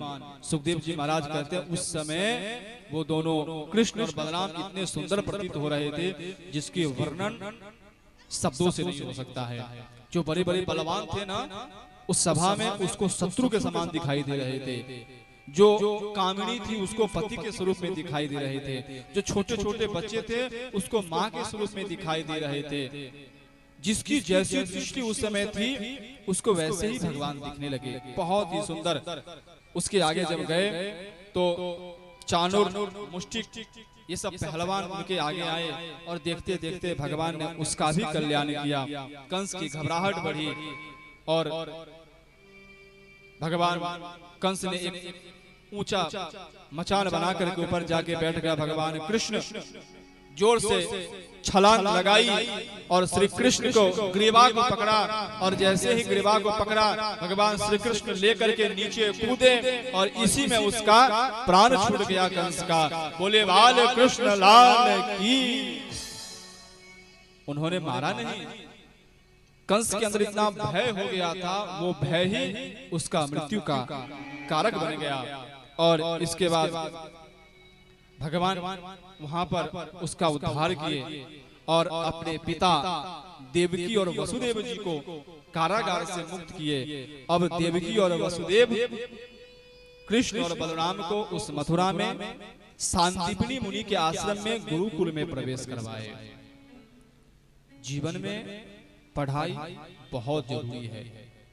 यदि हम कहीं बाहर जाएं ना और वहां पे यदि कोई हमारा मित्र न मिले तो हमारा मित्र उस समय हमारी विद्या होती है।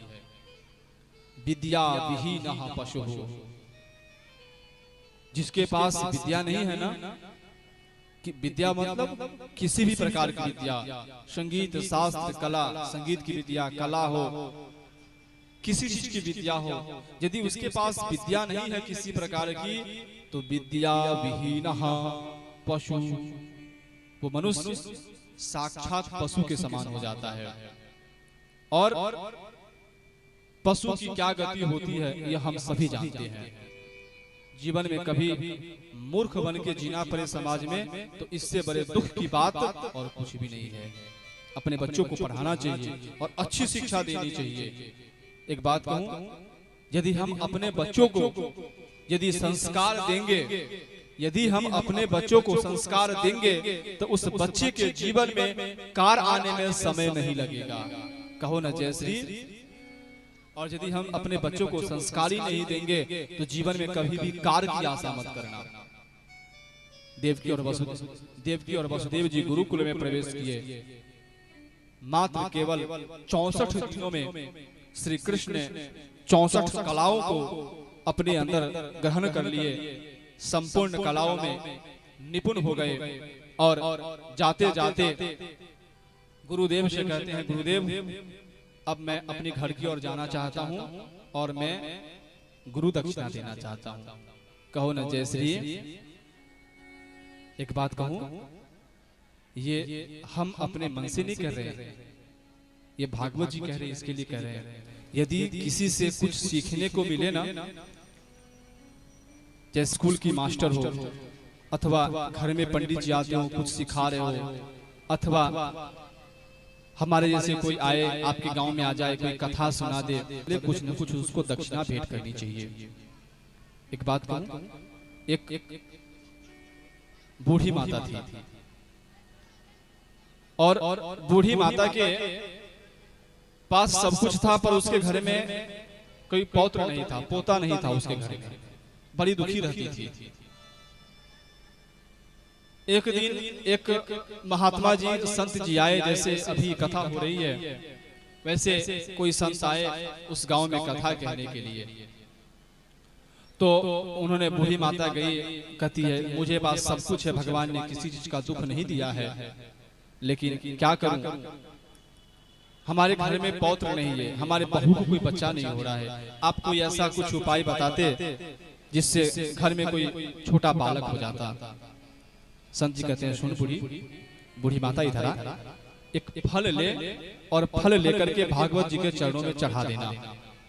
बूढ़ी माता गई, एक फल लेकर के आई और वो फल भागवत जी के चरणों में चढ़ा दी। भगवान की बड़ी कृपा हुई। उस बूढ़ी माता के जिसकी बहू थी उसके एक बालक हुआ। वो पुत्र बहुत बीमार रहने लगा, बहुत बीमार रहने लगा।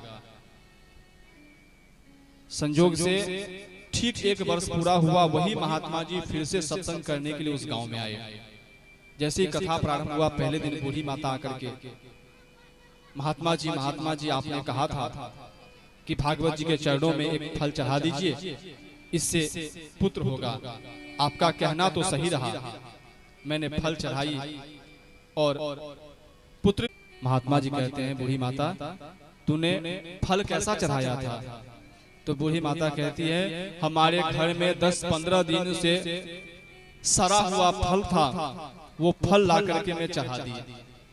महात्मा जी कहते हैं इसीलिए तूने सड़ा हुआ फल चढ़ाया है, इसीलिए तेरा जो पोता हुआ है वो सड़ा हुआ है। कहो ना जय श्री। कभी भी जीवन में किसी को देना तो अच्छी चीज दे, बुरी चीज न दे। यदि फल चढ़ाना हो, पुष्प चढ़ाना हो तो अच्छे पत्र और पुष्प चढ़ाना चाहिए। और एक बात कहूं, एक ब्राह्मण होने के नाते हमने आपको आज 6 दिन से कथा सुना रहा हूं, और कल कथा की कल पूर्णाहुति, कल विराम है, हवन परसों है। तो जब कल कथा की विराम होगी तो हमारा ये अधिकार बनता है कि नहीं कि आप लोगों से दक्षिणा ले। कहो ना जय श्री। अधिकार बनती है कि नहीं बनती है? बनती है ना। और दक्षिणा कौन कौन देगा मुझे? एक बात कहूं, भगवान ने हमें सब कुछ दिया है, और सबसे बड़ी बात भगवान ने ये व्यासपीठ हमें प्रदान कर दिया, यही हमारे लिए बहुत है। और मैं अपने गोविंद से यही प्रार्थना करता हूं, गोविंद ये आपने जो जीवन दिया है, शरीर, ये आपकी सेवा में गुजर जाए, इससे बड़ी और कोई बात नहीं है। बिना दक्षिणा दिए कथा सुननी नहीं चाहिए।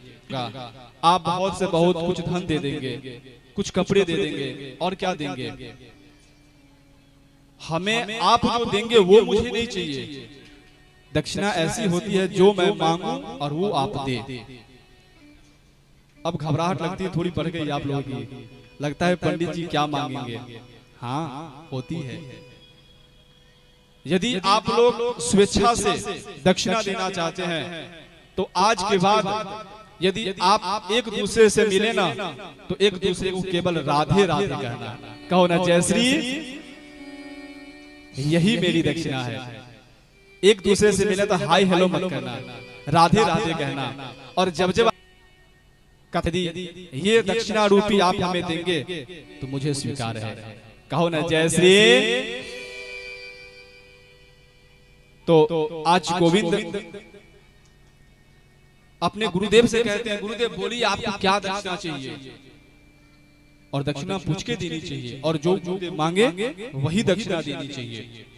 गुरुदेव से पूछते हैं, गुरुदेव बोलिए आपको क्या दक्षिणा चाहिए? गुरुदेव ने कहा मुझे दक्षिणा की आवश्यकता नहीं है। एक काम करो, गुरु माता है, उस गुरु माता के पास जाओ और गुरु माता से कहना मैं गुरु दक्षिणा देना चाहता हूँ। यदि गुरु माता जो मांगे वो देना, नहीं मांगे तो कोई बात नहीं है। जब कृष्ण और बलराम हाथ जोड़ के गुरु माता के पास गए, गुरु माता आज मेरी शिक्षा पूरी हुई, मैं घर जा रहा हूँ और मैं अपनी शिक्षा पाकर के कुछ दक्षिणा देना चाहता हूँ। आप जो दक्षिणा मांगेंगे माँ, मैं वही दक्षिणा दूंगा। गुरु माता कहती है वो समुद्र में गई, मुझे देना। समुद्र तुमने रखा है? समुद्र ने कहा मेरे पास नहीं है। एक शंख नामक दैत्य जिसने रखा है, उस शंख को पकड़े, बोले तूने मेरे गुरुपुत्र दो, नहीं तो मैं तुम्हें मार दूंगा।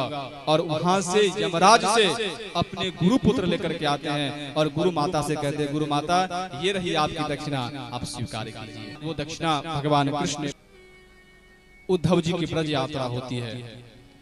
वृषिणाम प्रवरो मंत्रे कृष्णस्य दैत सखा। बृहस्पति साक्षात, बृहस्पति के साक्षात शिष्य थे, पर बृहस्पति के समान ही थे। और उनको बड़ा अहंकार था, मेरे जैसा विद्वान कोई नहीं है। एक दिन कहते हैं जा ब्रज में जा और गोपी मेरे बिहार से अभी तक रो रही है, जा करके समझा गया।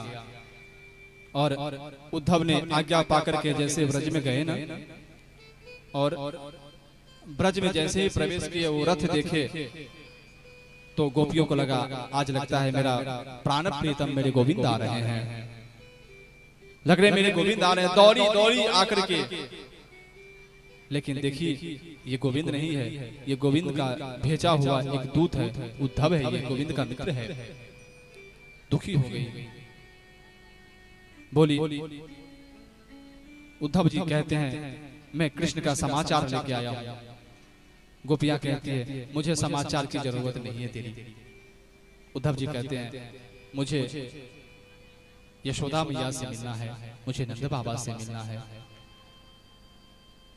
गोपियां कहती है सुन, यदि तेरे नंद बाबा यशोदा से मिलना है ना, तो देख रहा है ये जो जल की नाला बह रही है ना, इस नाला को, इस जल के जो नाला, उस नाला को देखते हुए चले जा। बोले नाला, ये नाला वहां से, बोले ये नाला नहीं है, ये जल की धारा ऐसी नहीं है। तो जब से गोविंद गए हैं ना इस ब्रज को छोड़ करके, तब से अश्रु की धारा ही ये नाला बन के बह रही है। गए उद्धव जी महाराज, यशोदा मैया कहती है मेरा गोविंद आया है, मेरा गोविंद आया है, मेरा गोविंद। उद्धव जी कहते नहीं, मैं गोविंद नहीं हूं, मैं उसका मित्र उद्धव हूं। पूछती है क्या मेरे गोविंद को इस ब्रज की याद नहीं आती है क्या? मैं बूढ़ी, ये बूढ़े पिता, उनको याद नहीं आती है क्या? हाँ, लगता है उसके असली माता पिता देवकी वसुदेव जी मिल गए हैं ना, तो वो हम लोगों को भूल गए हैं, इसीलिए वो नहीं आ रहे हैं ना। जाके गोपियों से मिलते हैं और गोपियों को समझाते हैं, पर गोपियां कहती है उद्धव तेरी ये ज्ञान की बातें मुझे नहीं चाहिए। और एक बहुत ही सुंदर एक भ्रमर गीत वहां पे होता है, बहुत ही प्यारा गीत भ्रमर। उसके बाद आगे की जो कथा है बहुत सुंदर है। जब भगवान कृष्ण ने कंस को मार दिए थे, तो कंस के ससुर थे जरासंध जी महाराज। कहो ना जय श्री। कंस के ससुर कौन थे? कंस के ससुर का नाम था जरासंध, और जरासंध की दो पुत्री थी, अस्ति और प्राप्ति। अस्ति अर्थात है और प्राप्ति अर्थात जो मेरे पास नहीं है उसको भी प्राप्त कर लूं। तो वो अस्ति और प्राप्ति अपने पति के मरने के बाद अपने पिता के घर जरासंध के पास आ गई थी। जरासंध को पता चला कि एक ग्वाला कृष्ण ने मेरे दामाद को मार दिया है। उस समय क्या किया उन्होंने? 23 अक्षौहिणी सेना लेकर के 17 बार उन्होंने आक्रमण किया, और 17 बार भगवान कृष्ण क्या करते? उनके सारे सैनिकों को मार करके और जरासंध को जीवित छोड़ देते। बार बार बलराम जी कहते अरे इसे जीवित क्यों छोड़ रहा है, इसे मार डालो। कृष्ण कहते हैं देखो भैया, इस पृथ्वी पे बहुत सारे पापी राजा हैं, और हम कहाँ ढूंढ ढूंढ के सबको मारेंगे, खोज खोज के मारेंगे। अब मैं इसको जिंदा छोड़ता हूँ ना, तो इसका अहंकार, मन में बदले की भावना, जो मैं गोविंद को नहीं छोड़ूंगा, और ये सोच करके और राजाओं को लेकर के आता है। इस तरह से उन्होंने 17 बार 23 अक्षौहिणी सेना लेकर के आया, और उन्होंने 17 बार उनको परास्त किया, और 17 बार उन्होंने जिंदा छोड़ दिया जरासंध को। इस बार एक बार जरासंध के परम मित्र थे काल यवन। उस समय काल यवन के सामने कोई भी खड़ा हो, इतना कोई बलशाली योद्धा नहीं था। काल यवन को वरदान मिला था, उसके सामने जो भी खड़ा हो जाएगा उसका संपूर्ण बल उस काल यवन में समाहित हो जाएगा। इसके लिए उन्होंने सारा राजाओं को परास्त कर दिया था। इस बार जरासंध के परम मित्र थे काल यवन जी, और काल यवन को लेकर के जब आए तो पता चला कृष्ण को, श्री कृष्ण को पता चला जो अब काल यवन आ रहा है और बड़ा दुष्ट राजा है ये। उन्होंने क्या किया? रातों रात विश्वकर्मा जी से कहते हैं विश्वकर्मा जी, समुद्र के बीच में द्वारिका का निर्माण कीजिए आप। और उस समय श्री कृष्ण के आदेश से विश्वकर्मा जी के द्वारा समुद्र के मध्य में द्वारिका का निर्माण होता है। बोलिए द्वारिकाधीश की जय। और उस समय अपने संपूर्ण स्वजन हितैषी को रातों रात द्वारिका में रख के आ जाते हैं, और इधर तब तक काल यवन आक्रमण करता है। और जब काल यवन आक्रमण करता है तो भगवान श्री कृष्ण युद्ध भी करते हैं, आगे भी बढ़ते हैं, युद्ध भी करते हैं, आगे बढ़ते हैं, और धीरे धीरे युद्ध करते करते एक पर्वत पे चढ़ जाते हैं भगवान श्री कृष्ण। अब काल यवन क्या करते हैं? उस पर्वत को चारों तरफ से आग लगा देते हैं, उस पर्वत को चारों तरफ से आग लगा देते हैं और भगवान श्री कृष्ण उस पर्वत से जोर से छलांग मांगते हैं और छलांग लगा करके भागने लगते हैं। काली यवन कहता है रुको रुको रुको रुको, कहाँ भाग रहे हो रणछोड़, कहाँ भाग रहे हो। और उस समय भगवान श्री कृष्ण रण को छोड़ करके भागे हैं, इसलिए उनका नाम पड़ा है रणछोड़ राय की। और जब रणछोड़ भगवान श्री कृष्ण रण को छोड़ करके भागे, एक गुफा में प्रवेश किए और उस गुफा में एक राजा सोए हुए थे जिसका नाम था मुचकुंद। और उस मुचकुंद राजा को यह वरदान था, उस मुचकुंद राजा पूर्व में देवताओं को सहायता के लिए स्वर्ग गया था और देवताओं से कहा था कि मैं बहुत ज्यादा थक गया हूँ, मुझे कोई निद्रा भंग न करे, कोई मुझे उठाए नहीं, और जो भी मुझे उठाएगा वो मेरी दृष्टि के सामने आएगा और जल करके भस्म हो जाएगा। और ये बात श्री कृष्ण जानते थे। उस गुफा में प्रविष्ट किए जहाँ मुचकुंद सो रहे थे, अपनी दुपट्टा लेकर के उस मुचकुंद के ऊपर उड़ा दिए। काली दौड़ते दौड़ते आया, अरे कृष्ण तू सोया हुआ है, सोने का नाटक करता है, मैं तुझे नहीं छोड़ूंगा। और उस सोए हुए मुचकुंद को जोर जोर से लात मारने लगा। मुचकुंद की आंखें खुली और उसके आंखों के सामने काल यवन, और काल यवन एक क्षण में जल के भस्म हो गया। बोले बाल कृष्ण लाल की। और उस समय में काल यवन का उन्होंने उद्धार किया। मुचकुंद भगवान श्री कृष्ण को प्रणाम करते हैं, स्तुति करते हैं, उन्हें वरदान आदि लेते हैं। और उसके बाद काल यवन को मार करके अब बलराम और श्री कृष्ण द्वारिका के लिए प्रस्थान करते हैं। और द्वारिका में जाकर के परीक्षित जी महाराज से कहते हैं, सुखदेव जी हे राजन, अब रेवत की पुत्री से, रेवत की पुत्री रेवती से बलराम जी का विवाह होता है। बोले बलराम भगवान की। और रेवत की पुत्री रेवती से भगवान बलराम जी का विवाह होता है और वो द्वारिका में रहने लगते हैं। उसी समय इधर विदर्भ देश का राजा भीष्मक, उसके 5 पुत्र थे। विदर्भ देश के राजा, उसके 5 पुत्र थे,